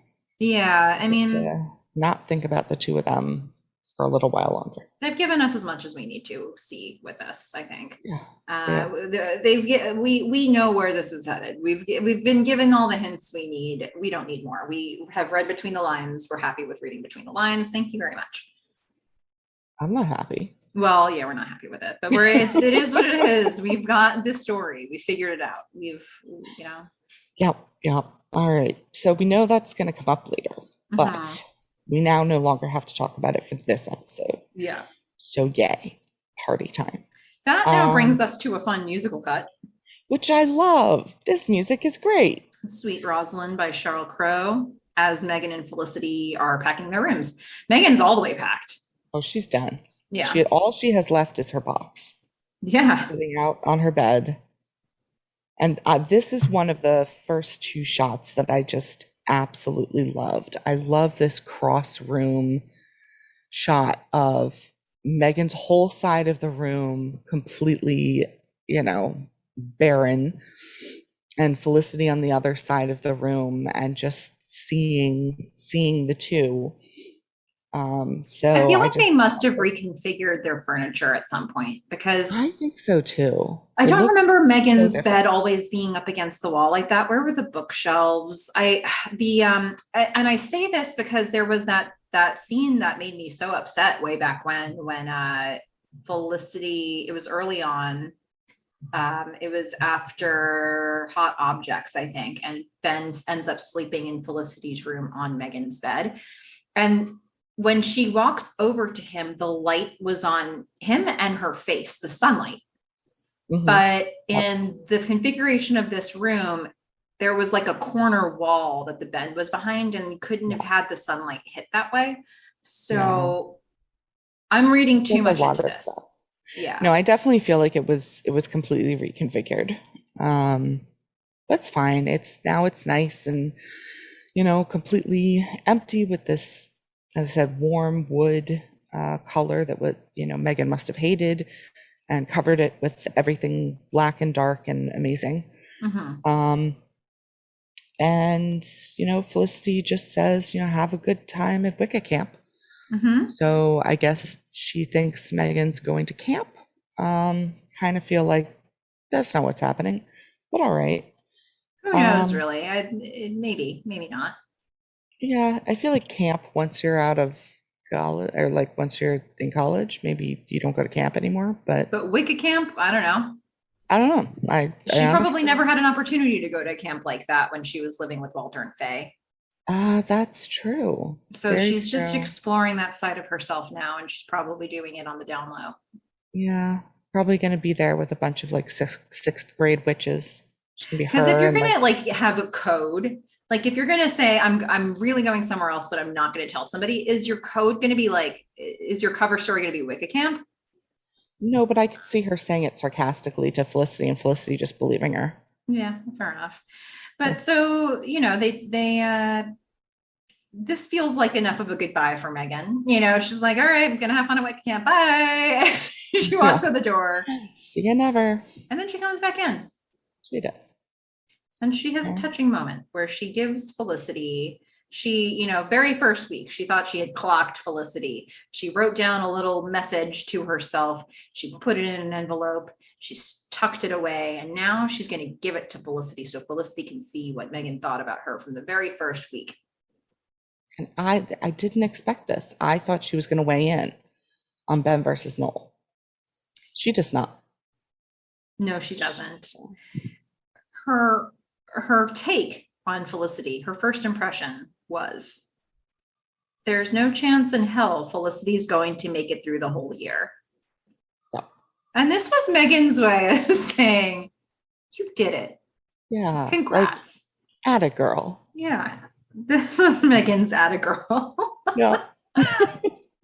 It's so Meghan, right? Like, the fact that she did it is a bold step in relationship building for Meghan, but the fact that this is how she did it feels right. It's like, This was an insult 9 months ago. And now it's a compliment. See? Yep. Yeah. So, I mean, good on them. And they're both growing as people. Look at that. Mm-hmm. And now they can share that wisdom with the next year's class. Yeah, they both acknowledge that they're going to be RAs the next year. And I mean, look, Noel was an RA. Mm-hmm. So it's not like either of them are going to be rejected. Mm-hmm.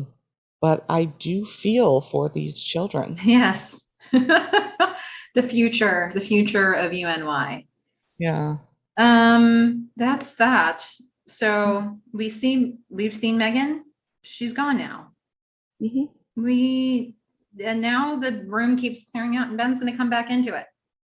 Yeah. And I love these empty dorm shots. Mm-hmm. I love them. I think they're amazing. And yeah, Ben is coming back. He's not ready to accept defeat. She had left him a message, which is what she should have done the first time. Probably. If she didn't want to be convinced. Exactly. Mm-hmm. And so now she has left him a message. Mm-hmm. And he's like, nope, I did it once. I'm going to do it again.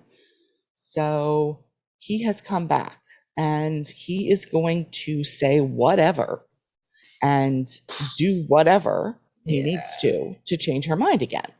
Yeah. So she's very clear. She's like, look, I can't go because it would make me the devil. Yeah, the actual devil. The actual devil. Mm-hmm. And then you wouldn't want me anyway because I'd be the devil. Well, they have that continued conversation later, but he's just like, driving with me makes you the devil. Yeah. That's a lot. She's like, yeah. Because it won't be platonic. Now that they've had the kiss, it's not going to be platonic. Like, she's had a little time, a little space, and she's like, nothing here. There's no way. And he is just like, look, if this is what it takes to get you to come, we'll be platonic. Sure, platonic is fine. That's cool. Yeah. I just want you to come on this road trip, platonic or not. Now, does he know what platonic means? We don't know. He's a simple man. I would think he does, but he's, it's not going to be platonic if they do this, let's face it. But he's saying anything he can. And he's being smitten. He's giggling like a little smitten boy. Mm-hmm. Because the thing is, she keeps doing this thing where she's like, no. And then but a little bit like, but make it a yes, and then he'll be like, okay. So he makes it, he comes in strong and he's like, all right, well, how about this? And then she'll be like, no, but she'll give a little smile. And you're like, oh, he's getting in. He knows he's getting in. And he's, like, she is being charmed by him. You can see it happening. I actually really like the way they did this scene, from a lot of standpoints, from camera angles, from, like, there's just a lot of stuff they do here that's like really getting you somehow in their minds. And because I can see why you're saying she wants to be convinced, but it's so interesting to see the different, perspectives where he's saying, you're interesting and I like you, and you analyze everything, and it scared me at first, and now she's the one getting scared. Mm-hmm. And he's like, all right, let's do the improv thing, right? I'm gonna sit on the bed, mm-hmm. You sit on the bed next to me, we're gonna be platonic, and right? So yep, Bolero's back. I know, I just wrote music. Yeah, I thought I'd just twist the knife. You're welcome. Thanks. See,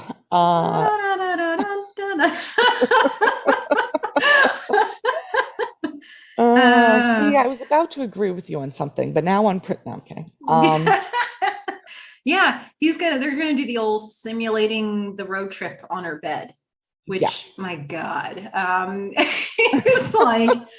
He knows he's got her. I think what he's got is Melissa. Like in this moment, because she's still going to be like, these guys are still fighting for her. But in this moment, he's like, so the thing that I really noted, so they do the whole, okay, we're on this road trip. This is a smooth ride. When you saying, he's kind of looking at her and she's kind of like laughing it off, and she's not entirely convinced. And then she's like, well, what happens when we go to a motel and there's one bed? He's like, one bed. And then the camera is kind of saying it is a little. All right, so this is how I was going to agree with you. I do think that Felicity is, in a way, like, she does want to be talked into it, but she's also scared of being talked into it. Yeah. And when she says that line of, what if there's only one bed?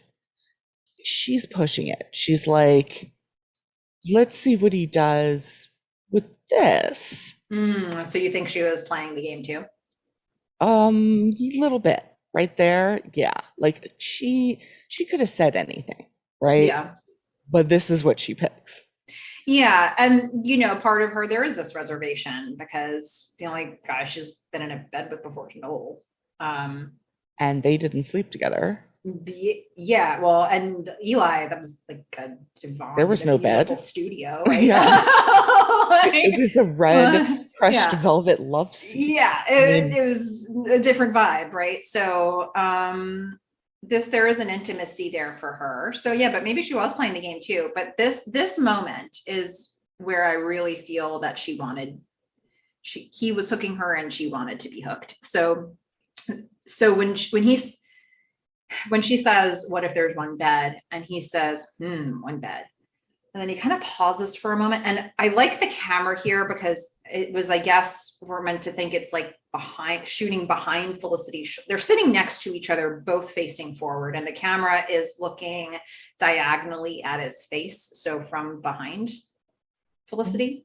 And he just lays down. He's sitting and he lays down slowly backwards, and the camera follows him down as if you're Felicity going down with him. But she's not. She is sitting up, watching him lay back.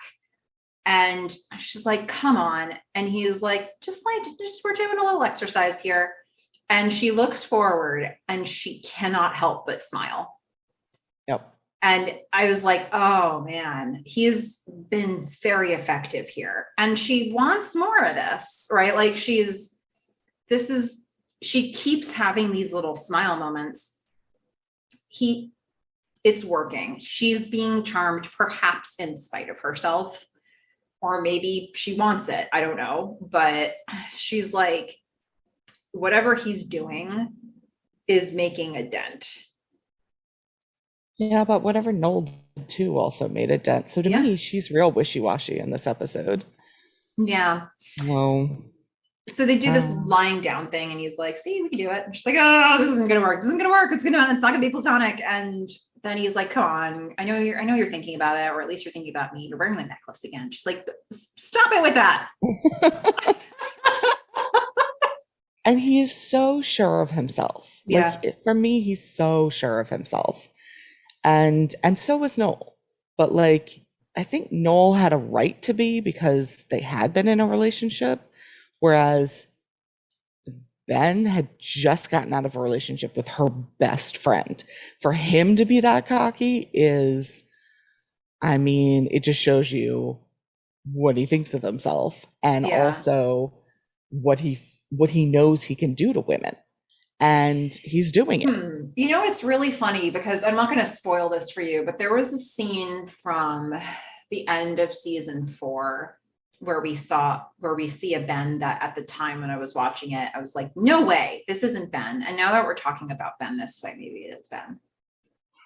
Okay. Let's put a pin in this when we come back to the final 5 episodes. All I will remind me that I said this. There's absolutely no way that's happening. There's no way it's happening, but it's a scene in a lab that I was like, always like, he would never be this cocky. And then here it is. He's so cocky. He's so sure. Turns out this is Ben. You know, and she's just like, get out. Just get out. Like, come on. Right now. And maybe she wishes she wouldn't have done that in that exact moment. Maybe.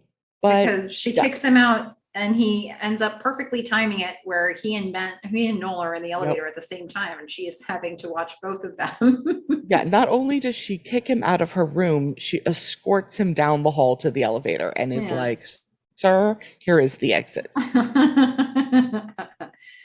And okay, so this might be my biggest problem with the episode, and it's small, but so she escorts him down the hallway into the elevator. Noel gets on the elevator, and now there's this awkward moment for Felicity where she's like, oh, these are the guys I'm making a choice between, and they're standing right next to each other, and Ben knows it, but Noel doesn't. And Noel is like, hey, we gone to the passport place yet? We have to leave in a few days. And I was thinking to myself, in what universe? Yeah. In what sort of like rush delivery in like situation could you get your photo and the entire passport done and sent back to you in less than a week? I feel like in the pre-9/11 universe, which this was, I think that was a thing. You think? I think so. Okay. Get a rush delivery, take it to the embassy. I don't even know if you had to take it to the embassy. Like, I think you used to be able to get this stuff done real quick. Okay, so maybe I need to look at it with my not 2022 eyes and just think about pre 9/11. Like, you didn't even need your passport to go to Mexico. You didn't need it. Like, so yeah. So this could have happened, maybe. I feel like this was life. Like, this is the way life was. Okay. Okay, so that helps clear up that frustration. But that's not the point we're supposed to be getting to. No, the point here is that Noel's just continuing to, not knowing it, raise the stakes. It's like, you got to get that passport done. Come on, I've Yeah. been telling you, got to get the passport. And Ben's like, you haven't gotten the passport yet. Oh. Right. And Ben knows everything that's happening in this situation. Yeah. Noel doesn't realize that this option is still something that Felicity is considering. So he's like, yeah, for sure, we're going to Berlin. Ben's like, that's what Felicity says. But are you, Noel? Are you? Oh boy. Ben doesn't think so, because he thinks he's all that. And Yeah. about so when we get some, yeah. Then we get some nice French music, which I just like to point out is European, but not German. Not German. It's not. It's French. And this is the second scene where I was like, I absolutely love how they did this shot. So this is taking us back to, the photo, like at the beginning of school. There's so many callbacks to earlier episodes throughout this episode that I really enjoyed. And this is one of them. And I love, first of all, I think Felicity is in a way looking for a sign as to which way she should be going. And so when she hears from the guy who's taking her passport photo how wonderful it is to drive across the country and it'll change your life and amazingness and everyone should do it, I'm like, is she hearing this and thinking this is like her sign? But they have this moment where she's standing there and they click the button to take her picture, and then you just get this, you see the flash bulb, you see the light, the flash, I don't know, I called it a flash bulb because I don't know what it actually is called. That's fine. I'm not a photographer. I'm not going to dispute you on this. So we see the flash bulb light up and then like come back in this like old timey, like brown and orange, just really beautiful. Sort of. Yeah, I just absolutely love that shot. Yeah. And I like that you said, it definitely felt like we're kind of back at the pilot for a moment there. But when we were watching this episode together, the photographer is going on and on about how like, best time of his life, maybe ever, road trip. He's like, you got to do that. And I just said to Fish, thumbs on the scale a little bit here, isn't it? Yeah. So, because again, she's only been able to, the only person she knows that she's been able to get perspective on this from who isn't actually impacted by the situation has been Elena. Elena came down on the side of going on the road trip. And now this guy, saying road trip. He doesn't know anything about the rest of the situation, but. Nope, he does not. And he's not Sally, but he's another person.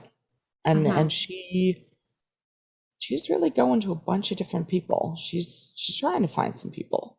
Yeah. But now we get back to Julie. And Julie's detective work has resumed. She's looking for more answers, and she was in sad mode last episode. She's in sad mode at the beginning of this episode, and now she's getting more info. Because she thought maybe there could be another girl. That must be the situation. Well, now she's had a conversation with Lynn. Lynn told her about Nicole coming on to Ben. I guess maybe Nicole must have told him, which seems like a really self-sabotaging, blow this thing up kind of move. But I don't think Ben would have said it to him. No, seems like the kind of thing Nicole would have done. She's a little crazy. She's done with it. So she says, hey, Lynn, I've been bringing bags of dead rabbits to tickle.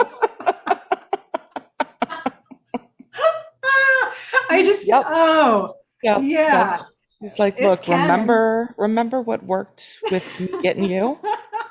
I've been doing it with another guy. I mean, just tons of rabbits, tons of tickling, all dead. Oh, for those of you who didn't get to hear our last episode, go back and listen to that for something that's not going to make this any clearer. It's not going to answer the questions that you probably have, but it'll at least help put context. So Yeah, so I guess Nicole's been telling him that she's been using her move on Ben, and Lynn and Nicole have now broken up. Yes. I don't But think we'll see them ever again. Lynn? Even Lynn? Ugh, let me do a little quick search on that Sad. while we're talking, but Yeah, so we're not going to see them, in this scene at least. And Melissa will find out if we see them in other episodes. I don't think But, so. Lynn says to Julie, yeah, we broke up and Nicole's coming on to him, but Ben did not like Nicole. And Felicity says the same thing. She's like, look, it wasn't Nicole. And Julie just kind of looks at Felicity and says, well, hold up. You knew about this and you didn't tell me? And she seems hurt and pissed. And I mean, this is the least of it now. So, I mean, again, bravo, Felicity. She keeps her mouth shut. I mean, she then goes back and thinks to herself in the voiceover, "Oh, I should have just told her," but no, you shouldn't have. And, you know, good job. You've learned that there are consequences to saying everything that you think and feel at every moment in time. Well, I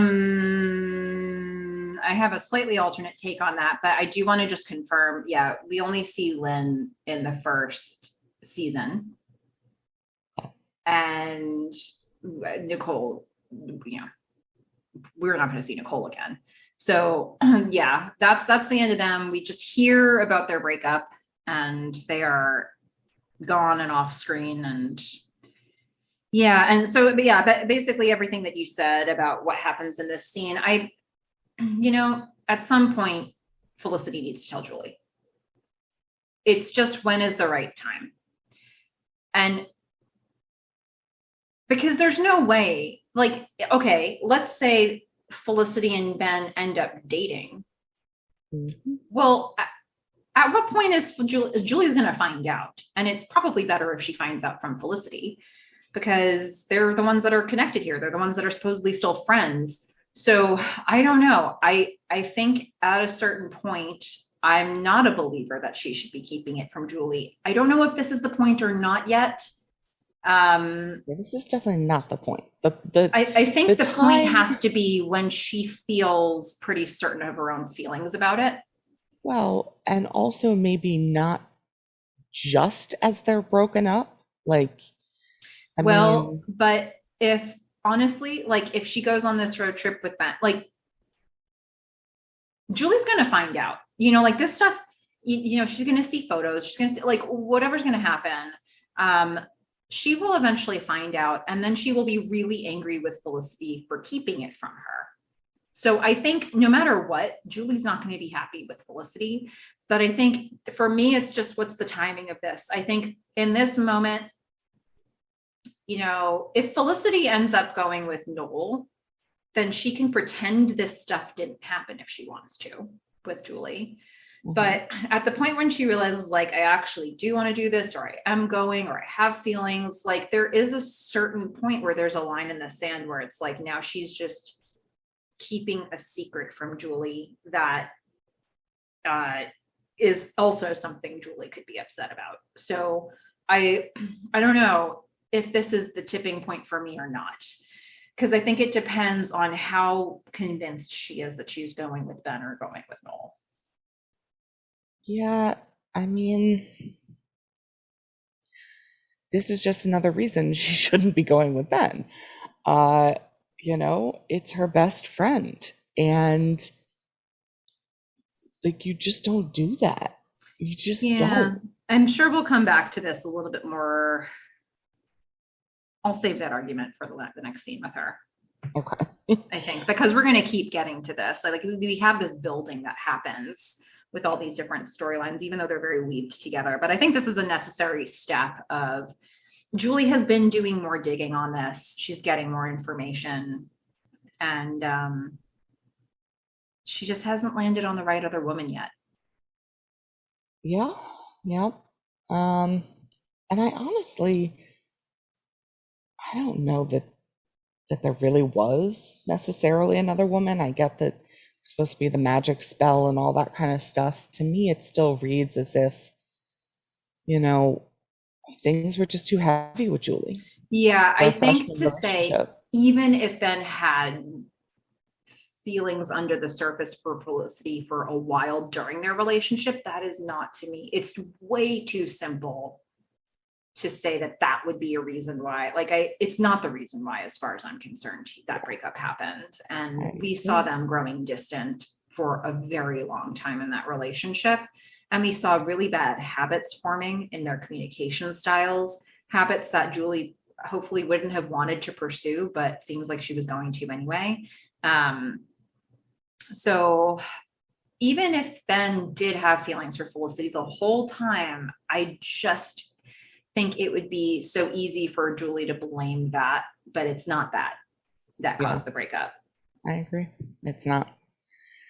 Um, so we're now cutting back to a scene where it seemed to me that, Felicity's sort of considering what to do. Mm-hmm. She, The Dean and DeLuca she, scene. yes, they're in Yep. Dean and DeLuca, and she is really confused because she is impulsive and she wants to say yes every time one of these men approaches her. Mm-hmm. And she's just like, oh, what do I do? And now there's Julie, and what do I do? So Ben's got his, like, I'm going to conquer the world smile on as he's Mm-hmm. watching her deliberate. And then Noel comes in and Mm-hmm. hands Felicity, I don't know what he hands her. Maybe it's her passport that he picked up. Maybe It's it's, probably the tickets to Berlin, maybe. well, I thought he said he already, didn't he already give those to her? I don't Or know is if this we the saw him first? physically give them to her before. Okay. He said he had tickets in the mailroom. Okay. Now that she That said makes she sense. wants to go, he's giving her the tickets. And also, this whole scene in DeLuca is it's all, we're not seeing any of the words exchange between the characters. This is all set to music. It's set to Ivy's I've got a feeling, which I really like for this song, for this scene. I'm better with that than Bolero. So I'll Mm-hmm. say that much. Um, all right, so it makes sense that those would be the tickets, and they're in the envelope, and the envelope will come back. Um, so his Ben's smile drops as he's watching this wordless exchange. It was all about expressions, and what Mm-hmm. I saw in that exchange was a really genuine smile from Felicity to Noel. It wasn't sort of a thanks, like, Mm, yeah, kind of I saw smile. just a little bit of that. Really? I I think it because was I was looking for it. genuine, but it was I'm still not sure. I feel like she's in the I'm walking the line mode. So she's being polite and she's saying thank you. And it's a good option. Either of these options is a great 2 weeks of her summer, potentially. So it's nice and he's doing this, and thank you for that very much. But I don't feel that she's fully invested in that moment. Yeah, and And I think I she's very aware that Ben's watching her for the whole thing. see, and I was going to say the exact opposite. Surprise. Aha, Uh, ta-da. because she does get so caught up in things, I feel like she knew he was watching her at first, but then she's looking at Noel and she kind of forgets about Ben for a sec. And she does have this genuine smile, and she's like, well, now I'm looking at Noel, so my impulse is to go with him. And she forgets about Ben, and Ben's over there, and he's watching this exchange, and the smile drops. But then when she looks back at Ben, all of a sudden the little bit of that smile comes back, like, yeah, he can give her the tickets, whatever. I'm not giving up on this. She's coming with me. Mhm. So And she puts the tickets away when she she looks at him. does. Yep. So I did not, I don't, I, when I watched that, I thought that she was always aware of Ben watching her, and that she was always aware of the offer from Ben that was on the table. I did not think that she was fully invested in the Noel thing. I don't think she's fully invested in either. I think that she is invested in both and very aware of the dilemma. I think she's ambivalent, but I think she, instead of being more of a constant, just not knowing, she's jumping back and forth between knowing with each guy. Mm-hmm. So it's like, I know with Ben, I know with Noel, I know with Ben, I know with Noel. I think it's a different kind of knowing. Like, I don't think that it's about, oh, this is, I don't think it's apples to apples with them. I think that for me, the way that I break this down in my head is that Noel is her should and Ben is her want. And I think that the morality of making the choice with Ben is eating at her. But that's what she wants. And I think that the easier choice, the less complicated choice, the more stable choice, perhaps for her, would be Berlin with Noel. And so I think that any amount of torn she is here, I think, is between not necessarily Noel and Ben, but between should and want. Well, but each of those guys represents something. Yeah. One of those two things. Yeah. So then we have another thing that I really like about this episode, which are these sort of traveling scenes. We see her traveling around and like on the subway or getting on the subway, and I just really enjoy these type of shots. And then I think we get another callback to earlier in the season, because now she's sitting on a step outside, mm-hmm. and Ben is coming up to her. Did that make you think of after he didn't make the track team? Yeah. Oh, okay. Just sort of that moment of she's now waiting, or it's she's waiting again on the step. Yeah. And he walks up and he again is just so sure of himself. But he doesn't see it as this huge thing that I think she sees it as, in terms of how it's going to affect all of her relationships. Well, in this moment, so when you say he's so sure of himself, yeah, he's still being really charming and charismatic in this scene, but she just came to the loft. She came to his place to have a conversation with him. So he's, again, rightly so, feeling like this is a fairly good sign that the work that he's been putting in is getting in, that she's thinking about him even more, that she would show up at the loft. So I think, yeah, it's an earned confidence at this point, perhaps, because it's been working. I mean, it has been working, and she is there, and he is leaving that night. So it would indicate, perhaps, that she is there to come along, although she doesn't have any bags. She doesn't have any stuff. Yeah. And this is where, it's just so clear that this means different things to them, because she is looking for meaning in this, and he's just like, why does everything have to mean stuff? Can't you just like do stuff? And he's like, he calls her crazy, never good. Mm-hmm. But he's like, you're analytical and you're smart about things. You've been a good friend to me. I really like you. Well, but I don't think it's all in that order. So he's like, you're crazy and you're analytical. And that scared me at first. And then he's giving her reasons that like he likes her, and that he wants her to come. And like his reasons are like, you're a good friend to me. And it's like, these are not the same reasons that Noel would be giving you if you were asking him. No, they're not. And Noel is consistently throwing around the word love nowadays. Hmm.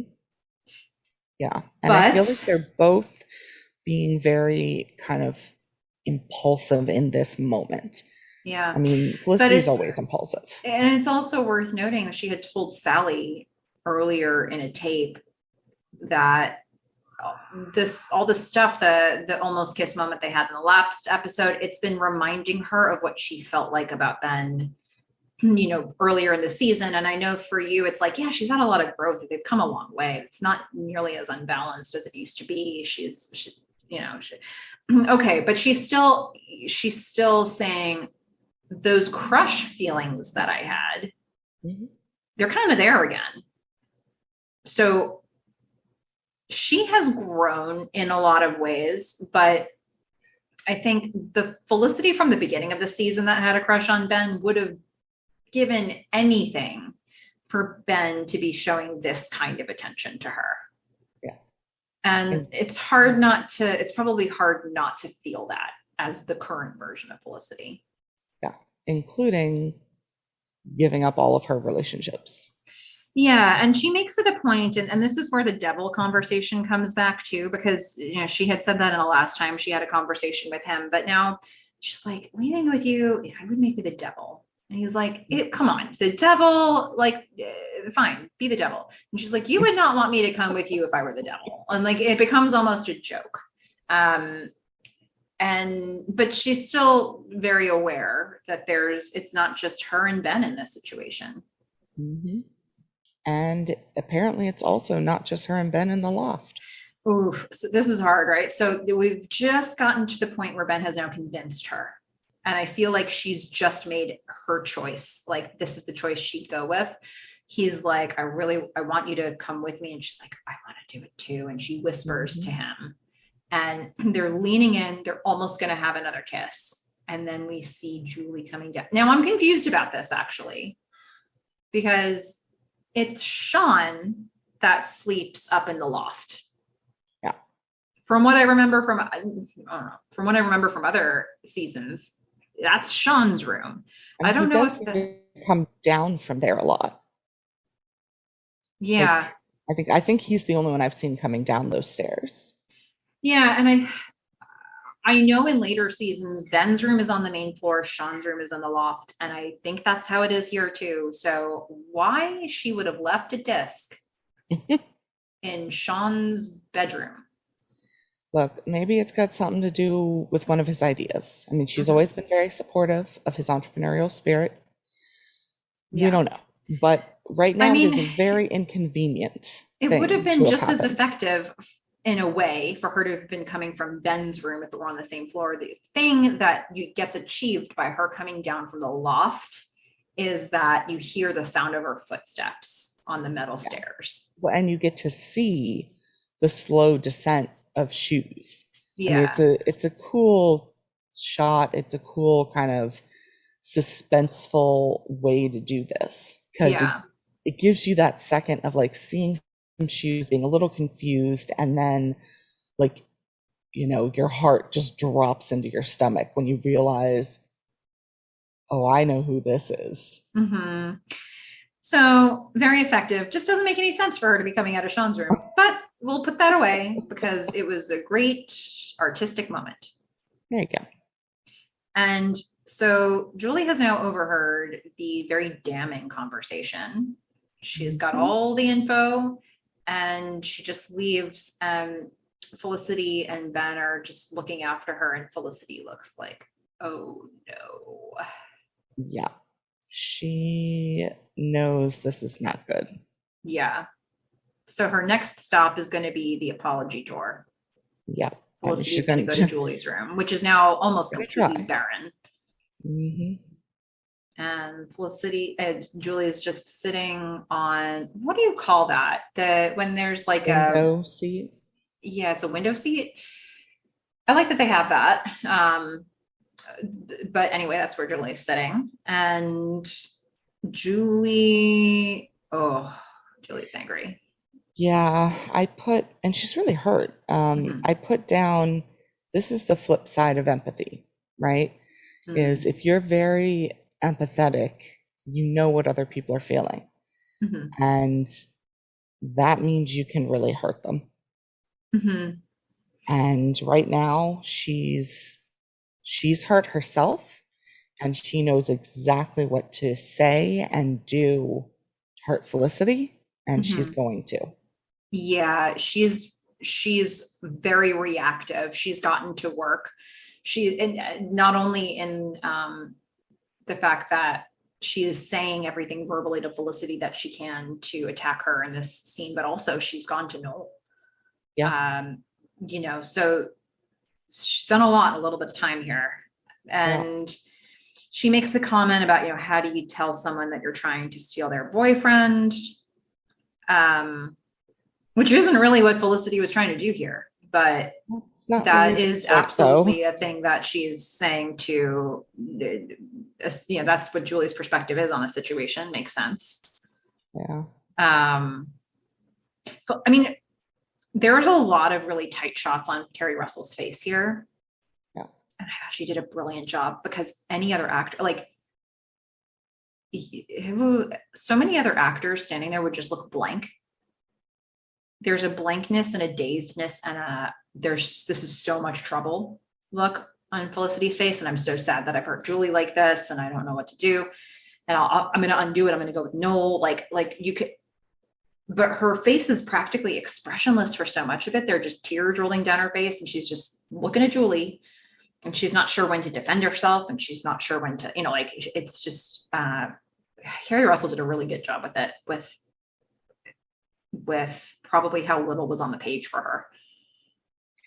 Yeah. I mean, it was basically, to me, there was so much emotion in that scene. There was, what Felicity usually does is think about things. And like, yes, she's impulsive,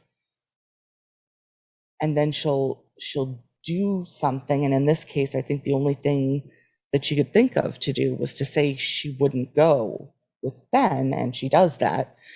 And she's just a little paralyzed in this moment of just pure being hurt as well, because again, Julie knows what to say, and it's a little bit of, yes, Julie says, I don't know if you're going to Berlin with Noel because I told him. And then Felicity says, like, how could you? And that line delivery was amazing. She says it's like a whisper. She's like, how could you do that? Yeah. And, so Julie has just trashed all the opportunity here. But it's kind of like, that was like a calculated thing. But then she's also just raging hot, like you're just a lying bitch. Like she's just a mess. She's all over the place right now. And like you said, saying anything that she can think of that she knows would be effective. And I think the move with Noel was a move. And I think a lot of the other things are words. But it's a lot with this scene. I mean, there's, and this is the problem with Felicity having waited as long as she did to say anything about it to Julie, because oh, come on. Well, no, I do. Like it was. She would have reacted this way at any point in this episode. But yes, she would have. And in addition to the fact that she's hurt about the fact that Felicity is now having these moments with Ben, is the fact that Julie has had 2 conversations with Felicity where she was like, who's the other woman? And now she has no idea how long this has been going on, but it seems like it's pretty advanced. She says, Ben's a good kisser, isn't he? And Felicity looks like, I can confirm that. So for Julie, compounding the fact that Felicity now appears to be with Ben is that she had 2 conversations with Felicity where Felicity said nothing about it, and basically seemed to be, now in hindsight, seems to have been lying about it to her, which it was more of a lie of omission, but it was a lie. And so I think that's the challenge with holding back the truth, is that if somebody finds it out, they didn't hear it from you. Yeah, I don't know. I think Julie's trying to say everything she can to her and do everything she can to hurt Felicity. And I think the lying bitch comment is part of that. I don't know that Felicity could have hurt her more. Um, you know, I don't think there's any way for this to come out to Julie where she's any better off. Yeah, I agree that Julie would have been upset regardless. But I think that we've had conversations on this podcast earlier that show kind of where we come down on this. Like, I would rather personally have somebody start telling me the truth, even if it was delivered as softly as possible to brace me for it, than to have it come out this way, you know, Yeah. because, and this is before social media days, right? But had it been after social media, like, had they taken any pictures on this trip, like, okay, so now who's going to see the pictures and how is it all going to get shared? And, like, that's stuff that they didn't have to think about then. But hey, here we've fixed that problem by having Julie overhear this whole conversation. Had Julie ever had a conversation with Noel and found out, oh, Felicity did not go with me to Berlin? Um, I think there's way too much planted here for Julie to find out somehow. And Felicity did not get in front of it. She got behind it, and that's the problem with getting behind it. I mean, I don't think Felicity would have gone and tried to hide it from Julie or not told her eventually. Like, even if there was no photo evidence and no one else knew, I mean, I don't think Felicity's gotten to the point where she's going to be able to keep a secret forever. So if she There continued would to have be been no way to friends, do it because they have too many mutual friends. There's Noel, but I'm there's saying Sean. even if all that was not true, like just Felicity being herself Yeah. means Julie would know. Yeah. So I don't know that that was ever a consideration, but I also don't know that again Felicity considered. Um,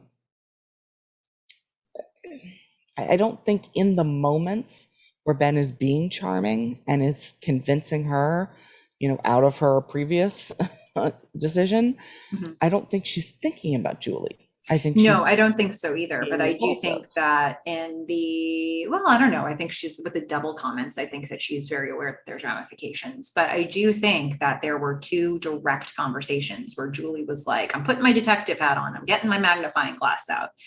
I am a gumshoe and I'm going to ask you questions about who this other woman is. Is it Nicole? No, seems like it's not Nicole, but there must be somebody. Can you go on this road trip and find out? I mean, in hindsight, for Julie to have had all that conversation with Felicity about this and to know that Felicity actually had the answer the whole time is probably adding to the feelings that she has. And some of that is coming from my own personal perspective, because I would be much, much, much bothered by somebody not having told me. But I think that is an element that she seems to be referencing when she says lying bitch. So I don't know. I think that's an element at play. It's not the only element. Yeah, But I think we're again gonna have to agree to disagree yeah, because I mean, we definitely don't. see this whole dynamic differently. I think, Felicity knows that she's going to hurt Julie with starting something with Ben. She knows that. That's fair. I also think Julie should have known that she was going to hurt Felicity by starting with Ben, something with Ben. And that's something that Felicity never really held against her. But is absolutely should have been on Julie's mind when she was getting, and it was for a Which is while. why she asked, and Felicity said it wasn't a problem. Yeah, Felicity didn't mean it wasn't a problem though. It was Well, then very she clear on. should have said that. Yeah, she should have. She absolutely should have. But I And think there's a huge difference between having a crush on somebody and dating them for 4 months. I'm not sure about that though. I think it was so strong for Felicity, and I don't let Julie off the hook for. I think that was still breaking girl code, and if not if she tells you, like if Felicity had come out and told her, no, I have these strong feelings, don't date him, then that's one thing. But for Felicity to actively say, go ahead, and then be dating someone else who, she's talking about sleeping with and then sleeping with another guy, but still wanting to be back together with this first guy and all this other stuff that Julie is watching, to me, No, that it still seems doesn't like work for she's me. moved on from like the high school days. It And seems like it, but I think when we actually look at the conversations she had with Julie, where it was like, no, no, no, it's fine. Felicity was not fine. And it was very, very clear. And I think a normal empathetic Julie would have picked up on that, but didn't really want to and was sort of putting it to the side. And when she started the relationship with Ben, she was being a little reluctant because she thought it would hurt Felicity. And if she had that thought in her mind, that is a bridge too far for me. So if we're going to fault Felicity for this, I also fault Julie for that. And yeah, the relationship, a 4-month relationship with Ben is more a thing in the real world than the crush. But Felicity made major life choices based on that crush, and that was a factor. So Julie should not be surprised that this could have happened. As far as I'm concerned, it can hurt her. I absolutely afford her feelings. Be hurt. Yeah, like that makes a lot of sense to me. But I think that she took on a very risky relationship to begin with. And for Felicity to just have those feelings completely evaporate and never come back. I mean, like Felicity really let Julie off the hook with it in a way that wasn't realistic to me. So I'm it makes sense to me. Julie would be so upset. And I don't think she should be that surprised. yeah, I guess I just feel differently. Like it makes a huge difference if you're actually dating someone, because first of all, Ben never reciprocated the feelings early on to Felicity. So it should be a surprise to Julie that Ben's on board with this. And then, on top of that, Felicity's off dating other people, changing. She's going from high school to college. And we also have to remember how much the relationship meant to Julie. I mean, she isn't just having a regular 4-month relationship. There's a reason that Ben is saying this is so intense and heavy. Mm-hmm. They moved from a friendship where he was supporting her through, a huge trauma in her life, Mm-hmm. into a relationship, and then going through all the stuff with her mother. To me, I just, and her being just best friends with Felicity, which she wasn't at the start of the year. Like, Mm-hmm. the relationship between Felicity and Julie has evolved as well. So when Yeah. Julie, started dating Ben, and really, I don't want to just say dating. I mean, they were moving in that direction, like almost from the first or second episode. Yeah.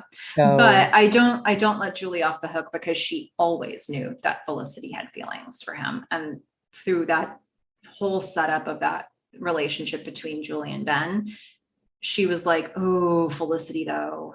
And if you're feeling that way, that's another place I'd put the girl code for me. So I'm not arguing with the fact that she's angry with Felicity or should be angry with Felicity. I'm saying Felicity should have also been angry with her in the beginning of the season. And for me, that would have been a line for somebody to cross. And so I'm putting more girl code lines where you have fewer, but I think that I absolutely don't fault Julie for being angry, but this was like I said, I think it was a very risky relationship for her to get into, thinking that it would be clean, like that this wouldn't rear its head at some point. So but again, at that point, Ben had never expressed interest in Felicity in front of Julie. but So, girl code is girl code, right? So like but it's not she can have a risky. different feeling about how Ben's handling this.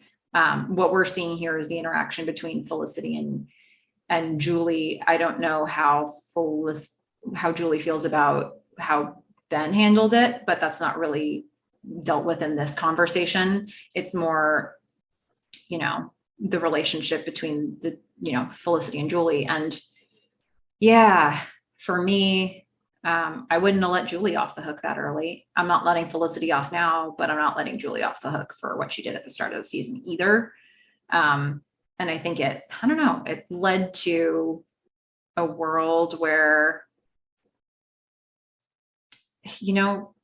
feelings don't necessarily like, hey, Hannah came back, like after Noel had been pursuing Felicity for a while, and we're sitting there saying, yeah, but it was, those were really intense feelings and that was a serious relationship. And that, but he was able to have feelings for two people and they were different, but he had them. And that was a point of confusion for him. So like, why couldn't that exist for Felicity too? Like, yeah, there's Noel and there's Ben. No, I mean, she can. But I mean, yeah, I mean, I'm just going to be saying it again that I just feel like there's such a huge difference. Yeah. Well, we're on an impasse. That's okay. I am interested to know, we'll have a couple other things to sort of close out on from this episode, but I am very interested to get listener feedback on all this stuff because there's it's really messy. There's a lot of really messy stuff. Now, if you're a McLena fan, we want to hear from you too, but I think there's a lot more ground we've covered in some of this other stuff. So, yeah, we would love to hear from people's perspectives on this. There's just so much messy relationship stuff across these four people. But this brings us to the next messy thing because Julie just told Felicity, I told Noel all about it. Mm-hmm. So Felicity's next step on the apology tour is Noel's room. Where I love the music again. And all he really has to say to her is, I want to take it back. And she doesn't really have anything to say. She just gives it back. Yeah, he's just kind of packing, kind of not looking at her, but knows she's there, kind of ignoring her, but she knows he's ignoring her. And so take it back. Okay. I mean, what else would you expect him to do, though? I mean, I think this is a better way to deal with it in the moment than to let fly off the handle. I mean, if he wants to have a conversation, you can have a conversation. We don't know what Julie told him, so I do think maybe he should have given her the benefit of the doubt and heard it from Felicity. But so fresh right now. This is probably Noel's season-long worst nightmare coming true. I mean, how much of this season was he like, don't look at Noel, Ben, don't look at I don't need to hear about Ben. Don't tell me about Ben. I don't want to know about Ben. And then here it is, the thing that he's been really conscious of this for so much of the season. Yeah. Even, when they were leaving school for holiday break, and finally, and he's like, don't hook up with Ben. He's just been an end in the Gimme and O episode. I mean, for a lot of their relationship, Ben has been a looming presence. Oh, what was he called? The Unrequited Nightmare. Yes. Yeah. I mean, it's just, Ben has been ever present on Noel's mind, which I don't know if that's meant to match how ever present he's been on Felicity's mind. I don't think it is. I think that he's been really a specter for Noel over this relationship. And here it is. Yeah. And she doesn't know what to do or what to say.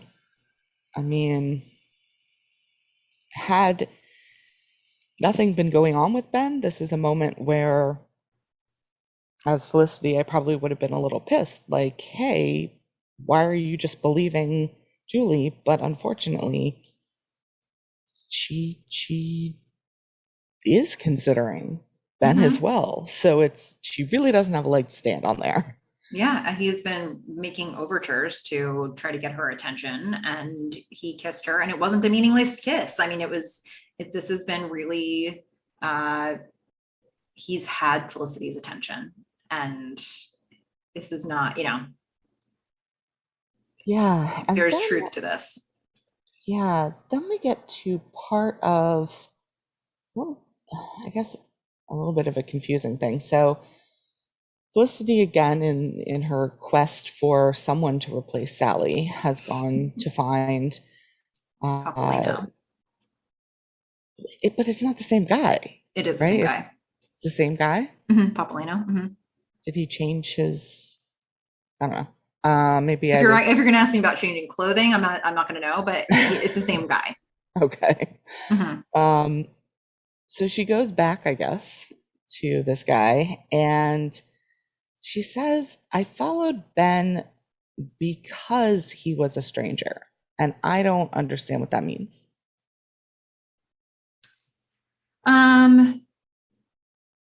I think, well, oh, I I'm all of the answers that I initially had to that were spoilers for upcoming seasons. Um, I think Well, I can that, just not know. I mean, yeah. say put a pin in that, I And guess. I also don't know that she knows exactly what she meant by it, but we are going to unpack that big time. Interesting. She she needed some she needed I think one of the things that's worth remembering about the pilot is that she was describing the feelings of depression Hmm. when she was talking about leaving high school. And she was at graduation and she's feeling nothing. She feels nothing about the future. And she's not looking forward to it. There's no anticipation, there's no joy. She's just feeling nothing. And then she has this exciting spark of a moment with Ben, and she feels excited about the future. And Ben made that happen. He instigated that. She doesn't really know Ben, but she was chasing the feeling.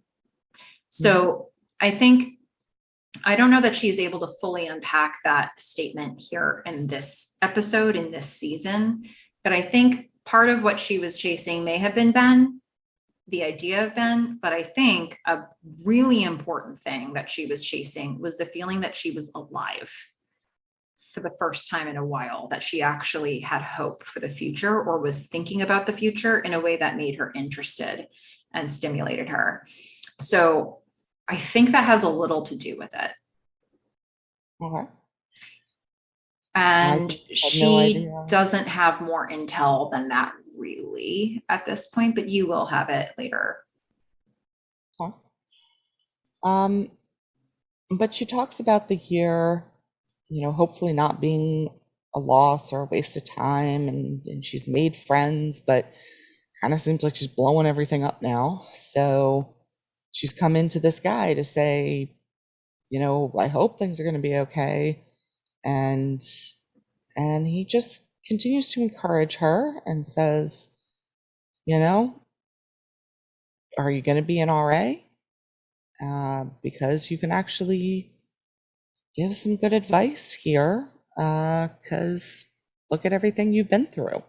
Mm-hmm. And she sort of agrees, and for me, that's a bit where I come down on, look, she's lived more life. She has learned things. She has changed. She's made friends. She's potentially lost friends. Mm-hmm. Um, and I guess that is who you want to hear from. It's just, I don't know. I don't know what kind of RA she's going to be. I mean, we know that Noel has not done good things for the RA's reputation and the world. But I don't know. Maybe after her summer, she'll have a better sense of how to advise others. Mm-hmm. Yeah, I mean, at the end of the day, RAs are just like a year older than the people they're advising, right? Yeah, I So, know. like, I don't know what expectations we should really have for what an RA can do. I think there are some people that are like wiser or like older souls than others who might make a natural advisor, but may not be all the people who are RAs. So it's a tall order. I mean, I think if you really need like a therapist or if you really need a guidance counselor, maybe go to a professional. But I think it's good to have a peer who can be a sounding board. I do think, she's seeing it like, I'm a wreck. Look at the situation I'm in. What a mess. He's like, well, yeah, but look at all the situations you've been in that you can give people thoughts about. So I think, to that point. And this, you know what, I'm going to roll right into my notes from an optimist here and let's just see how you Yeah. dispute this one. All So right. personal growth, huh? Good stuff. Is it? I think, you can, your mileage may vary on exactly how much every character grows. I think we will see all the characters grow independently of each other throughout the series. But when I look at pilot episode Felicity and Felicity was here, Felicity, those feel like, yeah, it's the same human. And there are threads that are similar. She has been through a lot and she's been living life in this first year in college. She was she didn't really have people. She didn't have, she just had her parents pretty much, it seemed like, and probably some teachers who encouraged her from time to time when she was in high school. And now, her world has some people in it. Her world has some peers. She's been a friend to some. She's received friendship. She's been in, relationship now. And she's just, I see her making decisions from a different place and a different type of confidence in her now than she might have had in the beginning. And I think that's what college can do for you. I don't know if everybody has that experience. I know that my freshman year was very eye-opening for me, but I think that, we aren't meant to stay exactly as we are for our whole lives. I think it's great that she's had these new experiences. And I appreciate that there's a challenge of becoming a better version of you or a new person or, making new decisions. And she's been taking it really head on. So I think I value personal growth of the people that I know. And I value the personal growth that I see in Felicity. Even if she's in a really messy situation right now, I think that she's a different person looking at it than she was at the start of freshman year. Well, I do agree. Oh my I God. mean, it's amazing. It took us a whole season, but I do agree. Felicity has had a lot of growth, and that's life. I mean, Yeah. and it's the only way to grow, right? Is to experience life and to screw up on things, or you know, Put yourself um, in new situations, scary yeah, situations often because you've never experienced it before. So how would you know what you can do? And she yeah, had a much more straightforward path in front of her in the pilot episode. She would have been closer to home. She would have had the unrelenting support of her parents and probably a lot of input from them along the way. And she went really off that grid. yeah. And she was, I don't know if the word is wise, but definitely brave enough to do that. Um, she was more impulsive in kind of thinking about it, but like recognizing that she wasn't happy and she didn't think she was going to be happy continuing in this path and going out and finding something else. I mean, that is a real life choice. And it's one that I think has done her a lot of good as a person. And I think is very admirable. And even though RAs are called, I guess, resident advisors, I don't necessarily think they always have to advise. I think part of her journey has also been becoming more empathetic and a little less analytical around people, even though she does still remain a bit impulsive. But not being so sort of inner focused. I feel like Felicity at the beginning of this episode was a lot more focused on kind of herself. And, as we've seen sort of going on and on, she's made these friendships that have really opened her up. And, she is considering her actions and her what she says and the effect that those things have. And so I think as a resident advisor, part of what you're there for is kind of what you said, Melissa, which is, a peer to listen to, bounce ideas off of, to, yes, maybe advise in some situations, but maybe also just to hear you and be able to say, yeah, I've been through it too. Like, this is a decision you have to make for you, but, just someone who has been through it to be there with you. So I think she'll make a pretty good RA. Noel always seemed to want to fix things and never seemed to be able to. Yeah. So yeah, as a certain Christmas tree comes to mind. a little bit. Yeah, but Like a heater in a room. Yeah, there's a lot of stuff that hasn't really panned out, has it? Didn't get fixed. Yeah. Vending machines. Yeah, that's Yeah. fine. Yeah. How do you sausage? Well, so we're not quite done with the action in this episode. So Ben stops by again. He has come back for her. He had driven away. He got as far as Harrisburg. And then he turned around and came right back. Why, you ask? For her. And he was going to give her some other reason. He was looking for another reason. But big speech with all this meaning. Yeah, he can't come up with that, which I kind of like about him. He's an action sort of guy. He's like, it's my action, and here's why. And he's just real straightforward. He's like, look, I mean, for all the things that I can fault him for, it doesn't seem like, he is trying to give her some big speech at this moment. He's like, look, I wanted you to come, you didn't, and I still want you to come, so I'm back. He's like, I started the trip and it sucks. Like, come on this trip. And he just can't stop smiling. He's just got that stupid I'm a little boy grin on his face the whole time, like, look at what I did. I came back for you. I'm such a good boy. See the gesture? Yeah, he can't help how he feels. He's putting on the charm once more as much as he can to say, this option is back on the table. And then she's like, oh, she gives him a really long, and then he's like, all right, I see you're not ready to make the yes yet, but I'll give you till 10.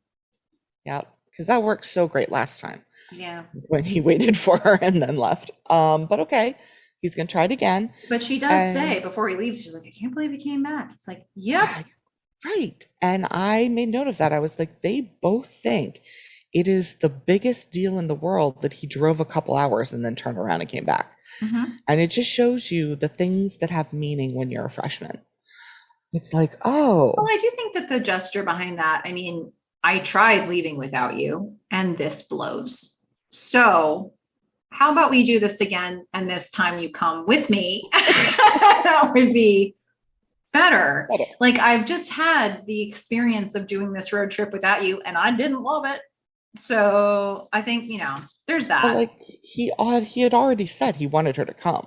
Yeah, like he did. At no point in here was he waffling on that. No, he was never waffling on it, but now it's extra confirmed. Like, I tried it, it failed. And so I am here to make you come with me. Yeah, and again, he doesn't know all of the stuff that just happened. He has no idea. Well, no, he does know that Julie knew. Yeah, but he doesn't know that all the stuff she just said, and he doesn't know about Noel and that the Noel option may be now off of the table. So he's not aware of all that. He did jet as soon as Julie found out, okay, that it was time to go. And now he's back. Now he's back for all the stuff that comes with that, maybe. Yeah, I mean, I don't know. Just her saying, I can't believe you came back for me is sort of, I don't know, it almost feels like he went to war and stayed alive for her and then came back home to her. And she's like, I can't believe it. It was a little melodramatic for me, but Okay. I get it. You know what? Freshmen, they're melodramatic. It's cool. Hey, I mean, this is a dynamic. This was the guy who was a god to her at the start of this season. Yeah, I mean, It's you hard want to not to know. notice. Like, it would be hard if you're Felicity not to be like, hey, I remember 9 months ago, I would have given my eye teeth for this guy Yeah, to drive to Harrisburg and then turn around to get me. yeah, like, like that he didn't want to do this trip without me. Like, I don't know how you could be Felicity and not be remembering the version of you 9 months ago that like this would have made your heart sing. Um, she's got to be feeling that a little, yeah. I in addition to mean, the she fact that is. this new version of her that's a little bit more balanced, Mhm. still pretty charmed. He's a charming guy, I Ugh, guess, when he turns it on you. I guess so. I from the outside, I'm just like, ugh. But it's okay. It's okay. He's being very effective for her, and Okay. that's the person who counts. Yeah. And so it's a huge deal that he came back to get her, and So now she has till she's 10. yeah, and so this is the moment where I think if they were really going to use Bolero in to show this relationship, like I guess this is the last Ben and Felicity moment. So, Well, but this isn't a climax either because the climax is the decision she makes, which is a cliffhanger. but So, then they shouldn't have used Bolero. well, I think the whole song builds until you get to the final part of it. But then you So, never get to the final part of but it. that's the cliffhanger. That's why everybody was scratching their heads and crying their eyes out for however many months. Uh, Um, I don't yeah, know. I mean, try listening to Bolero without listening to the last minute, and then tell me it's not like watching this episode. I guarantee you, at any point, I can turn off Bolero and be just fine. See, Uh, I don't know. Get a little Torval and Dean going, and you're going to have a different experience with it. I know how Bolero ends. It's pretty much just the repetition of what has happened Ah, from the first to the ah, end, getting slightly louder. what? So many more instruments, so much That's what I'm intensity. saying. That is Bolero. It's literally repetition over and over and over and over again, adding more and more and more and more to it. So at any point you can turn it off, and that would be Oh like my the God. Oh of my one. God. So Fish has just poked a giant hole in a classic. That's fine. Look, Um, I don't like classical music. I okay. will, especially symphonic music. I will come out. I will say that. That is just who I Oh, am. well, there So, you go. I mean, I guess this is all, and you are in good company. There are others who don't like the choice of Bolero. I feel it is so appropriate for all the reasons that I've said. But hey, listeners, how do you feel about Bolero? We've thrown this question out once every hour of this episode, and yeah, I'll just reiterate it here. I wish there was a way to do a poll. Maybe we can figure out how to do an Instagram poll on like, I'll just ask people on oh, Instagram. yeah, but we can't just ask everybody. We can ask them, but usually we only get like a couple responses. Yeah, but we'll put it out there for people and see what they. I mean, it's the same thing with a poll. Yes or no? Do you like Bolero?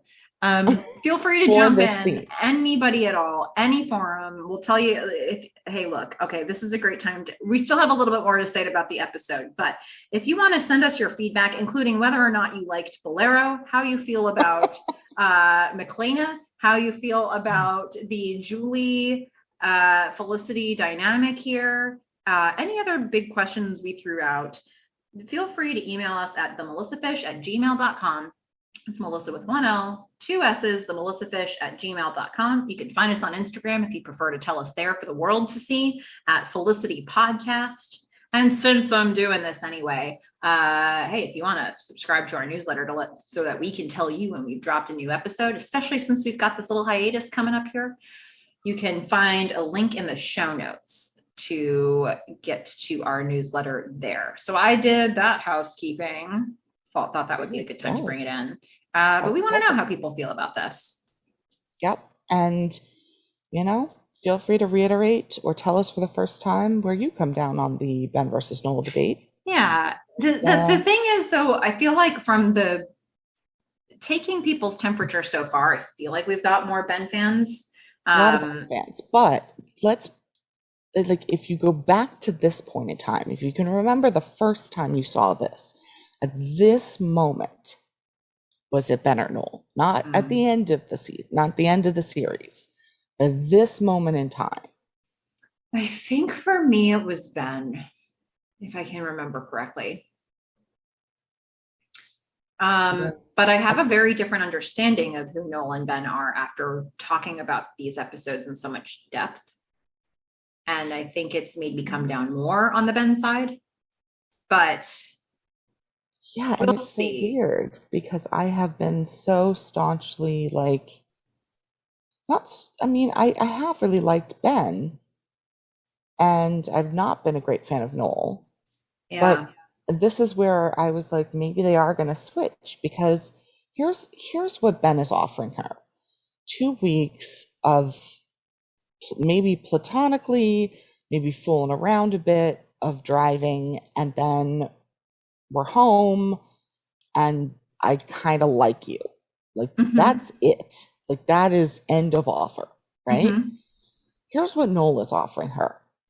International trip to Berlin where he's paying for the tickets with a man who is, at least equally as gorgeous and who is in love with you.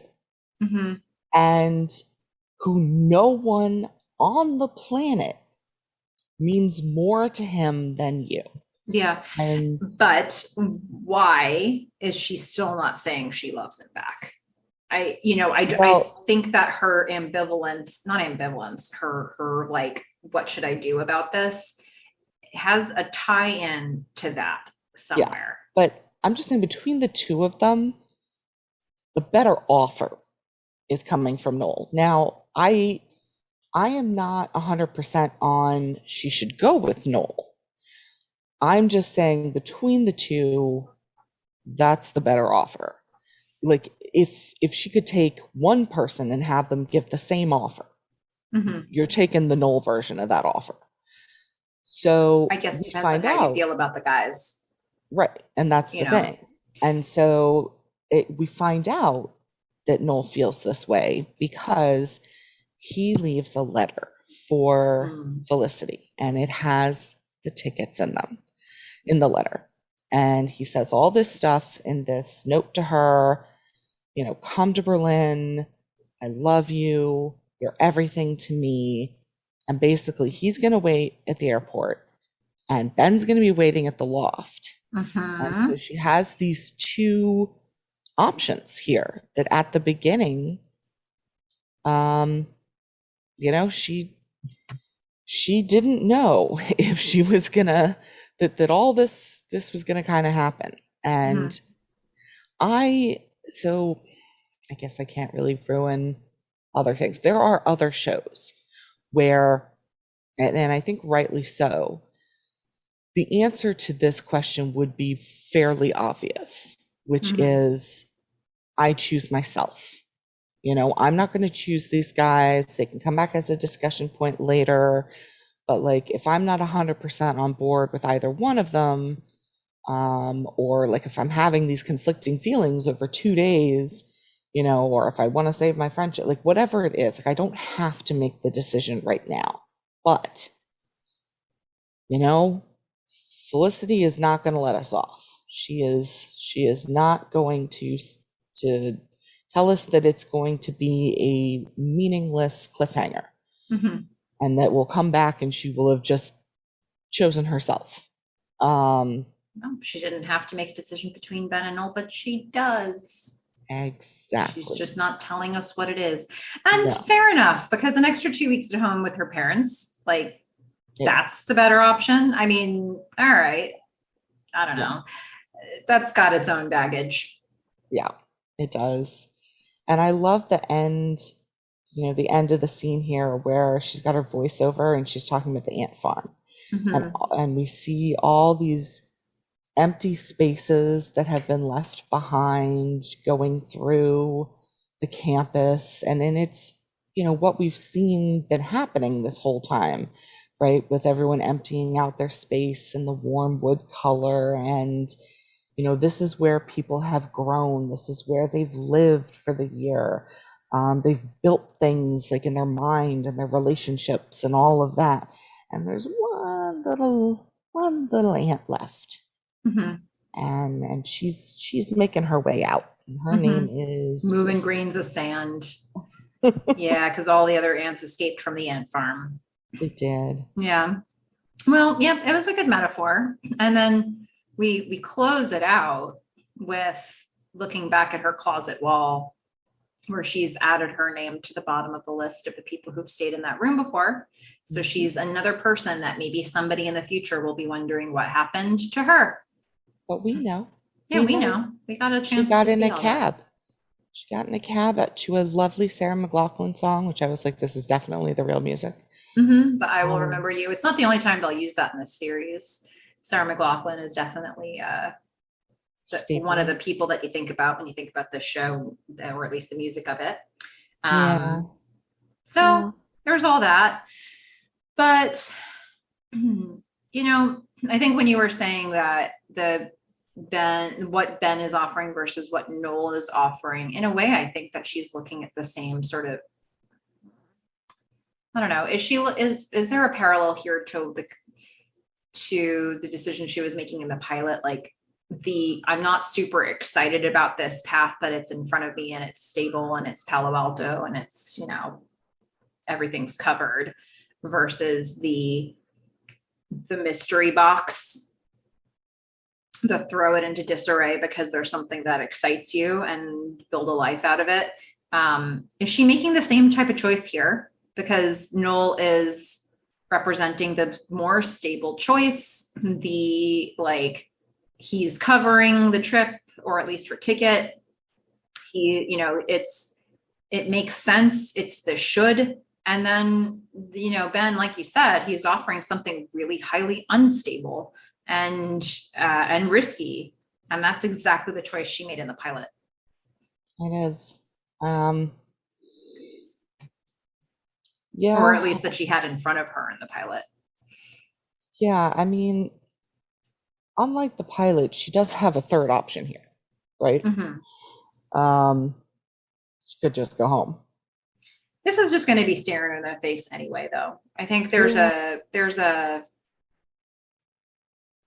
this isn't just a come on this trip with me that each of these guys are saying. This is I like you and I want to do something here That's what Ben from says. Ben. And then there's I love you. And she's not saying it back. So she doesn't know what this thing with Ben is. She kind of knows what this thing with Noel is, and she doesn't seem to be meeting him halfway.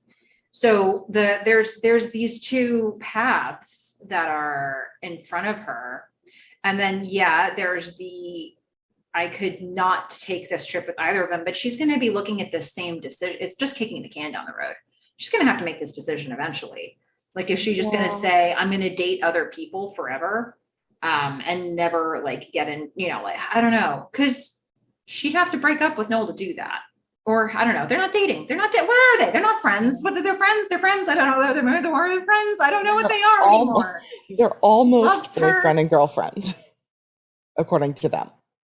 What is going on? So I don't know. Technically, they're friends who love each other. I don't know, but one of them says it and one of them doesn't. Is it more stable? It's twisted. It's weird.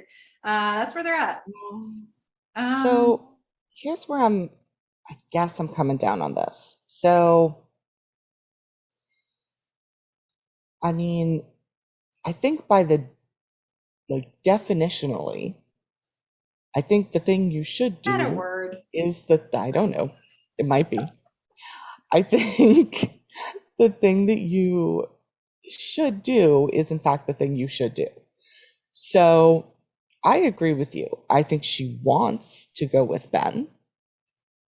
I don't necessarily think she should go with Noel, because if she is not in love with him, Mhm. she should not go. Okay. And but I think I don't think this should be an either or decision, because she has had a relationship with Noel. Mhm. So she can come back to whatever this Ben thing is at another point in time. It's not that serious, apparently, from him. So you have one person that is in love with you, and you need to deal with that. It's like, you know, have the conversations, do whatever. Don't go if you're not in love with him and you're not committed to this. You don't do that. And if you are not in love with him and you know he's in love with you, you also should not be going on a road trip with Ben, who is his like worst nightmare. You also shouldn't be going on a road trip with Ben because he just had a breakup with your best friend. All right. And Yeah, I I get that mean, that is already blown up in her face, yeah, but like going through with it does not seem like the best idea. yeah.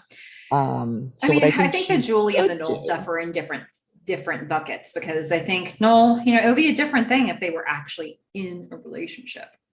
They are not. So she's not no, breaking up with him if but she he has decides to go said, with Ben. They're not together. So this is basically her deciding, do I want to get together with Noel, or do I not? Am I not ready for that? I think it's different than if they are together now and then she's making this choice.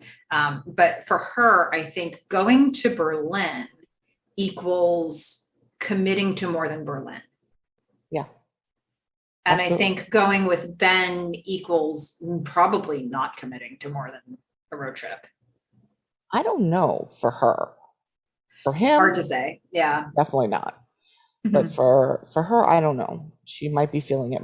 It seems like she's feeling it more because, looking for meaning and all that stuff. But Mm-hmm. like, look, is she is she covered if she goes with Ben? Yes. She's not dating Noel. But as a kind and caring person with someone who's in love with you and having been through the journey you have already with these two men, Mm-hmm. I think that the kind and I won't say the word appropriate, but like the considerate, the right thing to do is not to jump in the car with Ben. Yeah. I think come back to that. The guy's driving across country for 2 weeks. Mm-hmm. You're gonna see him in Palo Alto after that. Like, Yeah. deal with your Noel stuff first. Have a few phone calls. Write him an email, whatever it is, and then take some time. See if maybe, I doubt Julie's going to answer anything. All right.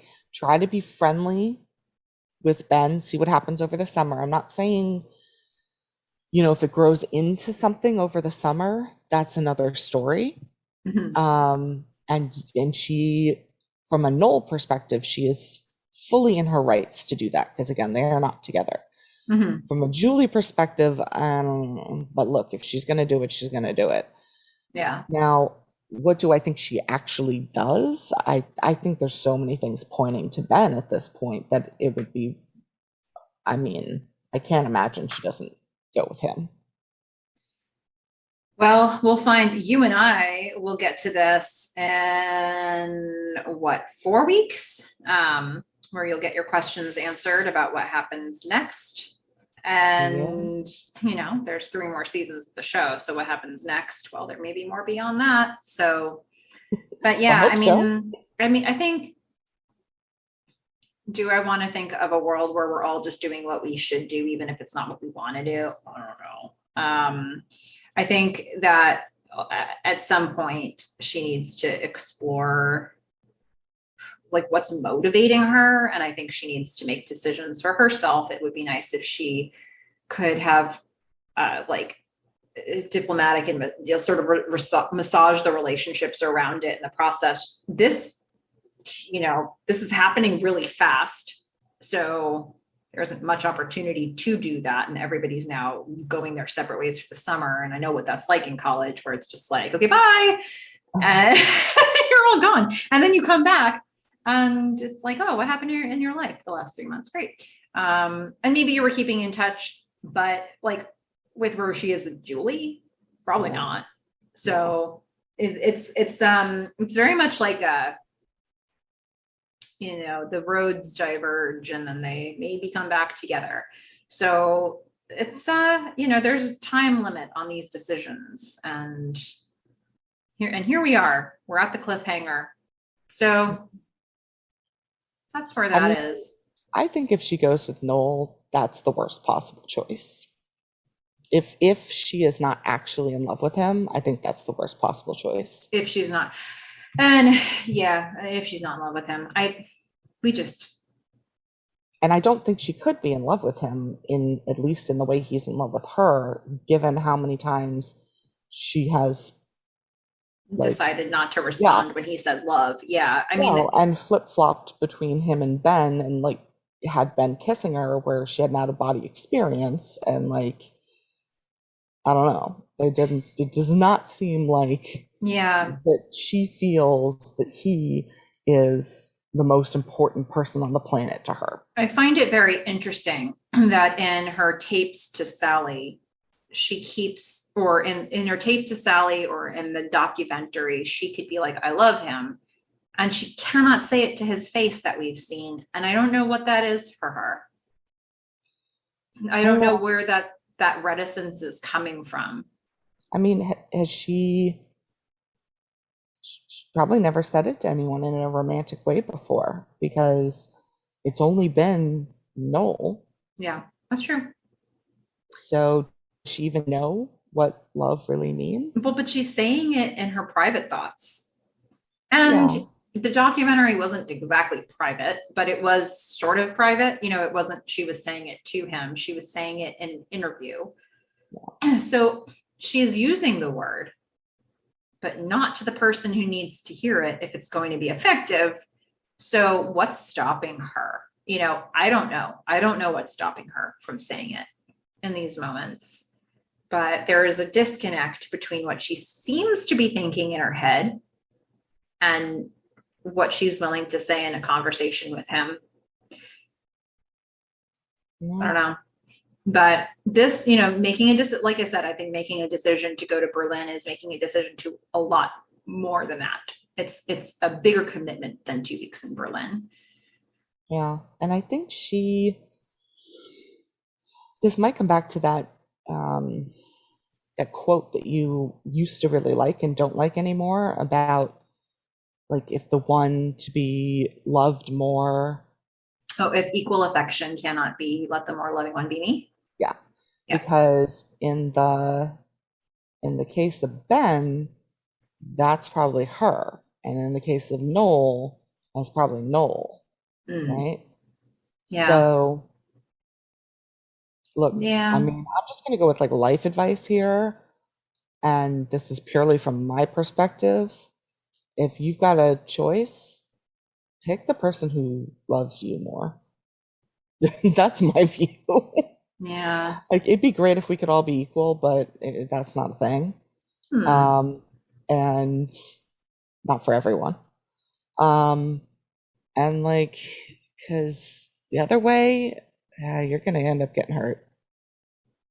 Yeah, you'll probably end up getting hurt. I think if somebody loves you more and you're not feeling it at all, that I wouldn't want somebody to get trapped in that. But yeah, I think, okay, fair point. Well, look, we often have another segment here. We used to do Sally stuff. Sally's nowhere to be found. What Sally said, we have no idea. What the club did they say? We were thinking about it, but we kind of figured we were going to talk a lot. Long. Yeah, we've been going pretty long on these. Yeah, and we gave you quite the memorable "What the club did they say" last time. So I feel like we've set up this device, and we're not doing it for this episode. Does that sound like anything to you, Fish? And Melissa is totally fine with it. She's totally rolling with this. I'm I not commend at her on that. all feeling it that Felicity talks to Sally thrice in this episode. Twice in the beginning, once at the end. Sally still not responding. Yeah.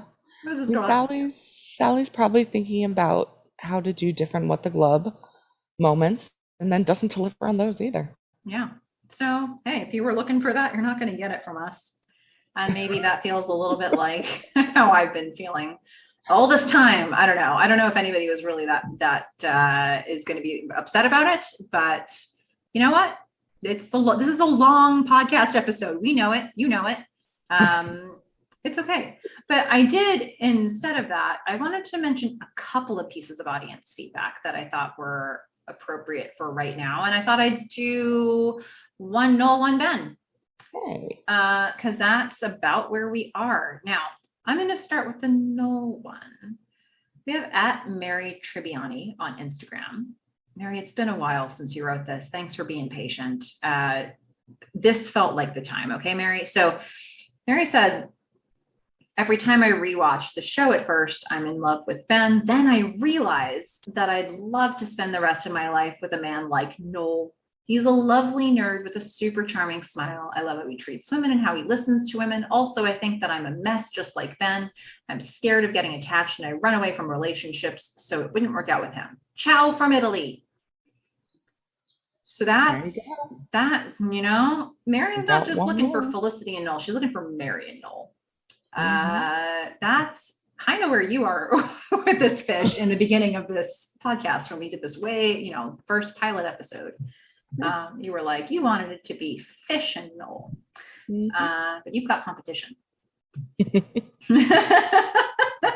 Now, I also wanted to reference, I'm going back to the Alison Atwater treatise on Ben. And okay, so here's what Alison says. Ben's season 1 seduction was a bit problematic given Ben's relationship with Julie and Felicity's relationship with Julie, but I do not think that Julie should have been shocked. She knew she was walking into the middle of something between the two of them. Felicity and Ben's first argument at his front door should have cued her in. That argument was far too passionate for two people who are just friends. At any rate, Ben's season 1 seduction is charming. And I'm going to skip the rest of that sentence because it's spoiler. You got to be careful with Alison's treatise, you know. But I'm doing my best to get the moments that I need and then save the other ones for later. But yeah, I want to, everybody who's shared feedback with us, thank you so much. We love hearing your takes on the show. And, this was a chance to see a little bit of Noel and a little bit of Ben. Yeah, It's really nice. We get to read all of your feedback, and Melissa does vet it for me, so I'm allowed to read the stuff that doesn't spoil things for me going forward. So I continue not to know what's going to happen. As much as possible. As much as possible, yeah. And sometimes I also forget stuff that did get spoiled for me. So, I'm back to square one again. But it's just really nice. It's really nice. And you guys write in and we get to learn all kinds of new things about the show and about you and, things that you like about the show or maybe didn't like as much. That's part of this wonderful experience that we're having here doing this podcast. It makes it worth it for us to do. Also, not for nothing, but Mary in Italy, we have a worldwide listenership. I'm very excited. It's very true.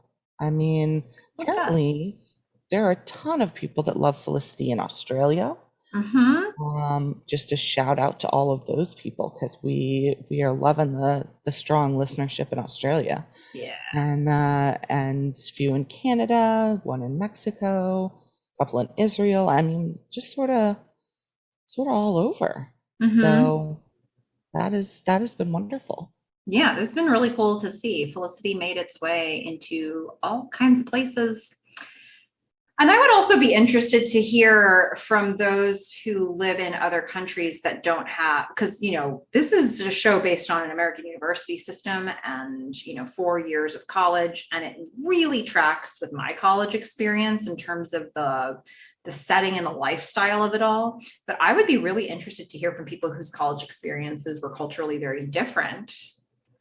Tell us how. I know that has nothing to do with Felicity, but like what, I'd love to know, like, how would this have worked in your country, or where you went to school? Yeah, anyone who had kind of a different experience for college, or maybe didn't go, or went and did something else.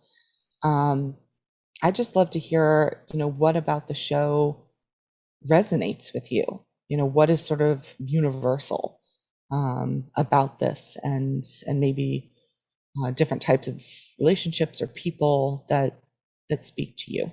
Yeah. Yeah, I like that. Well, okay, Fish, we've been going for so long here. Why don't we just go ahead and rate this episode and give people our impression? I'm really wondering where you're landing on this one.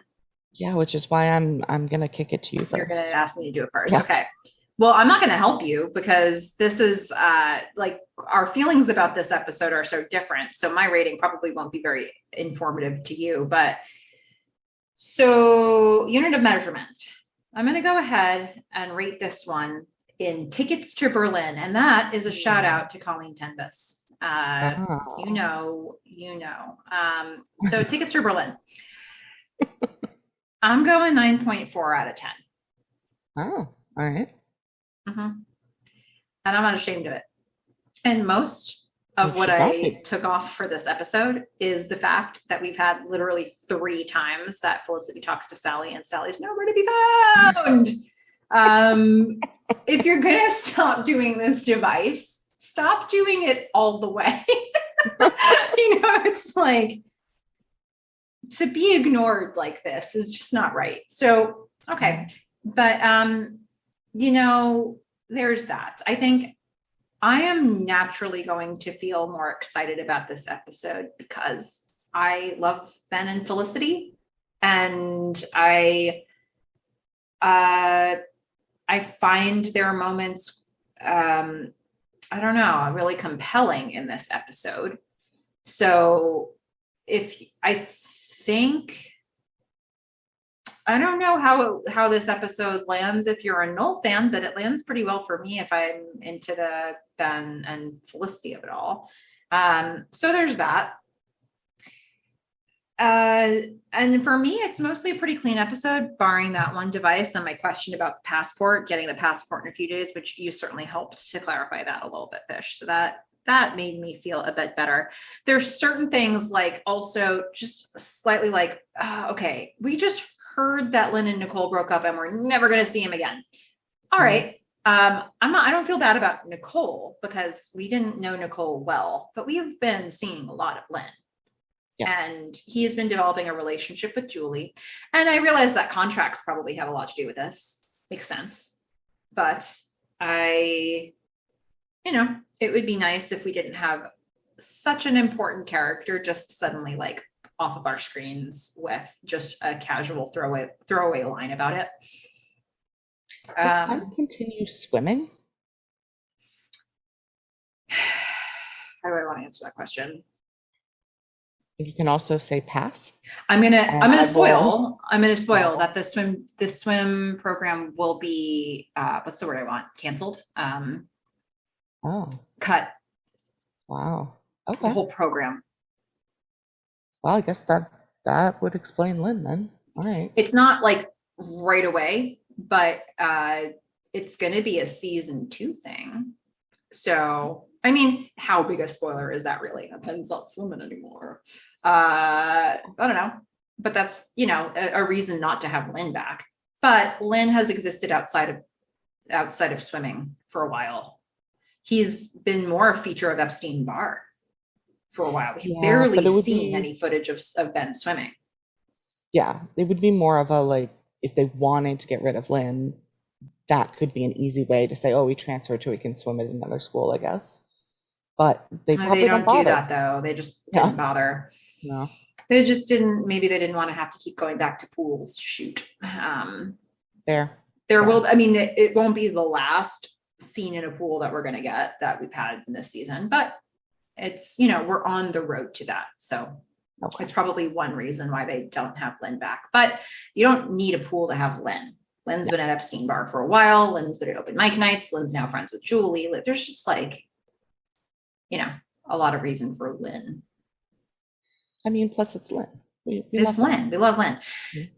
It's fun. But that's neither here nor there because we're not going to get any more of them. No, doesn't matter anymore because that's it. So all of that to say, my rating is 9.4 out of 10 tickets to Berlin. Yay. Okay. So here's the thing with me. I love the way this whole episode was shot. I mean, I really, really like that. And I think it's probably my favorite episode from that perspective. Oh, wow. Seeing the different scenes and the way they went through them and the sets and just some very artistic moments I really enjoyed. Mm-hmm. And I liked all but one song, and even most of that song, other than the issues I had with it in that one scene. Mm-hmm. I'm pretty good with the music. Now that one scene is going to cost him, but you know, generally like that.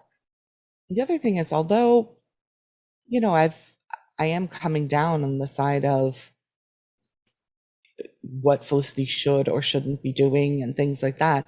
This is a show about a person, and people are not perfect. And I like seeing things about, you know, what happens in other people's lives. And if everybody was doing what they should all the time, like you said, like that would not be an interesting show. Mm-hmm. So, and he gives us stuff to talk about. So for me, I am going to put this one at a 9 out of 10. Wow. I did not think you were going to go that high. I really like this one. I will say the things that cost it are that bolero moment, because the first kiss. I was so nervous that because of your feedback from the last episode, I was very nervous that you were going to find the dilemma unbelievable because the Ben stuff seemed to come out of magic for you. I was really, really worried that this wouldn't land for you at all. Yeah. So for me, I think that, you know, they did kind of try to throw it away at the beginning, where they were like, oh, you know, maybe it's here because of the magic spot. And then they just stopped talking about it. So I felt a little bit better about that. And the fact that Ben's feelings aren't like undying love towards Felicity and her feelings aren't undying love towards him, you know, that made that a lot better for me. The fact that it is way more casual than a, you know, super love spell, and that, you know, they are just, you know, rising sophomores, and she's looking at plans for a couple of weeks over the summer, right? It's not like she's jumping into this relationship full steam with Ben. And so once you get rid of the magic device and you take a step back from it being so intense and like just out of nowhere, and it really is just sort of a, look, Ben's ended his relationship, you know, looks like Noel is getting really heavy over here, and maybe that's not what Felicity's looking for either. There's this opportunity to go across country together. All of a sudden, them kind of maybe making that choice and flirting with each other doesn't seem so unrealistic. Okay. So yeah, I'm okay with it from that perspective. Had they continued, thank goodness, with the magic thing, then that would not have gone well for me. Yeah, but I was worried. I was worried when I heard your take, because I was like, if you can't believe that as a starting point, then where do we go from here? Because I knew that they were going to be setting up for this. Yeah. And if you don't believe if she's got two, let's say two options in front of her, really there's a third of, choose yourself, but she's taken that off the table for us by the end of this episode. So if you consider that she's got two options in front of her, Ben or Noel, but if you think the Ben one is totally contrived because of that device, this would fall apart so fast. So thank goodness they did enough in this episode to help you buy into the premise that these are two plausible options. Yeah, I honestly think they just could have removed the magic from the last episode. Like, they didn't need it. It was completely unnecessary. It could have been just what I just said. Look, Ben wants to get out of his relationship. Felicity isn't necessarily feeling hers, plus Ben's coming on to her. Like, that's it. Like, you don't need magic. Yeah, well, I guess it's, for whatever it's worth, these are creative showrunners. They've done a bunch of episodes that are just a little bit different. They did the Fugue episode, which had a different structure. They did the Finally episode had a different structure, and the timestamps that they did. But it's not Force. No, it's not magic, but they've been trying different things from a stylistic standpoint. In 22 episodes, there's probably maybe a quarter or just under that of like offbeat, we're going to try this out type of stuff. So, some of it lands, some of it doesn't. Documentary, they did that. It's all different. Well, I'm fine with the different styles. For me, though, either magic exists or it doesn't. Yeah. And for such a major plot point that doesn't need it, don't manufacture it out of nowhere and blame it on magic. That muddied the water for you in a way that it was really unfortunate because, they tried to undo that here. They tried to give us some lines about, I've been wanting to do this for a long time. And like they're trying to put more of a sense of this wasn't just from a magical moment lines in this one, but you felt so strong about that I'm relieved to hear that they did enough in this one to come back from that. Yeah, the enough was just saying kind of it didn't happen. Yeah, because they're not in love. Like, everything they said happened in the other show, just like it didn't, according to the magic part of it. Yeah, there is no love spell. They're not in love. That had nothing to do with anything. It's gone. So now that it's gone, I'm cool. Yeah. All right. Well, thank goodness. All right. So we've got a 9 out of 10 Globes for you, 9.4 out of 10 tickets to Berlin for me. That's where we landed with this one. That was probably our strongest episode then. Could be. Think so. We had some that got close, but I think probably the one that's closest after this was, let's see, season 1, episode 13. Todd Mulcahy, part 1. Yep. So that was, I'm just doing the quick math on that. I'd say that was the closest. And I'd say probably the second closest would be Connections. You both rated and that don't one go through high. all of them because you're just going to ruin it for our special summary spectacular. That's right. So what are we doing from here? I mean, this was the end of season 1. First of all, Fish, can you believe it? We made it. Season 1, end of season 1. Cannot believe it. When we started this thing out, we had like 1.5 hour podcast. It's been like, we're going on like 3.5 hours now, I think. At least. I don't even know where we are with this one. Like, and listeners, just know that we've really thought about these milestone moments we're hitting. When we bridged 2 hours, we were like, cool, is that too much? Actually, 1.5 was a tipping point for you, Fish. You were like, I don't know. Okay, 1.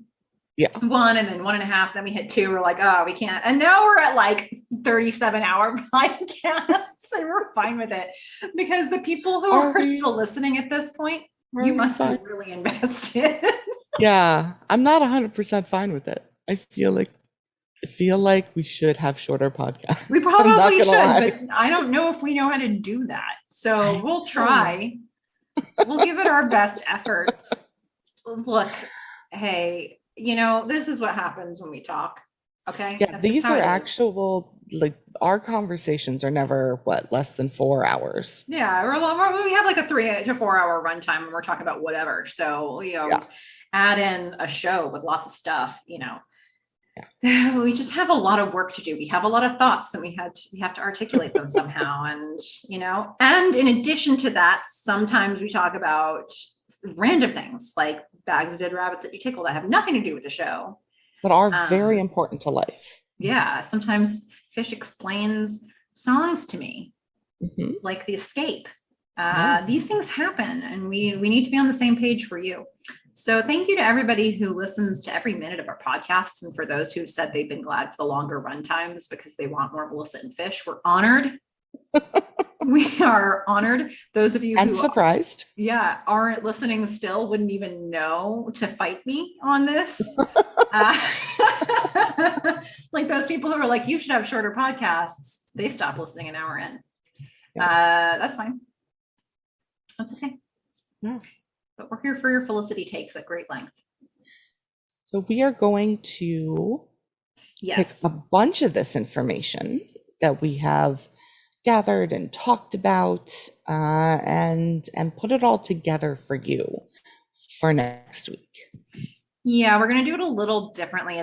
We're not going to attempt to go back through our notes exactly. We have some different challenges we put to each other in terms of things we want to summarize, lists we want to build. So it's going to be a very different type of show, but I think it'll be a good chance to sort of sit with season 1 and say what happened overall, what was the journey, what was the experience, what sticks out to us. So I'm looking forward to doing that, actually. Yep. And then we will take a little 2-week break, have some summer fun, take a little vacation from the podcast. And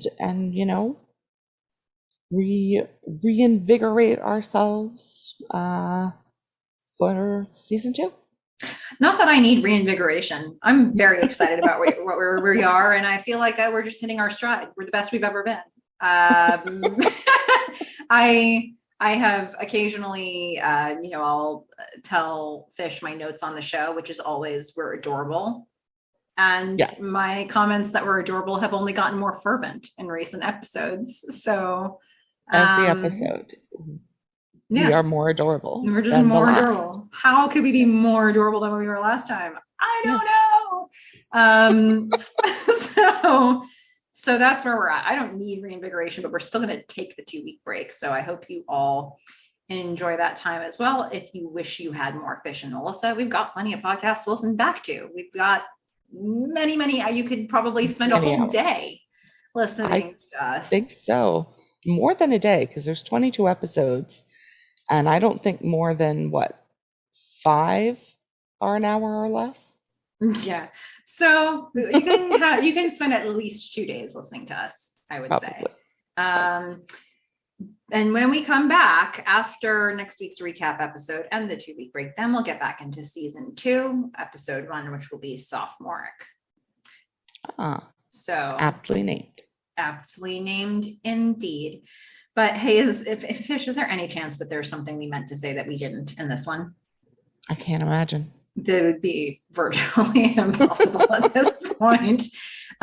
We've just spent like 10 minutes talking about how long our podcasts are. So how about we just close it out? Let's do it. Yep. Until next time, Fish, don't hook up with Ben while I'm gone. I'm a fish. Bye. Bye, everyone.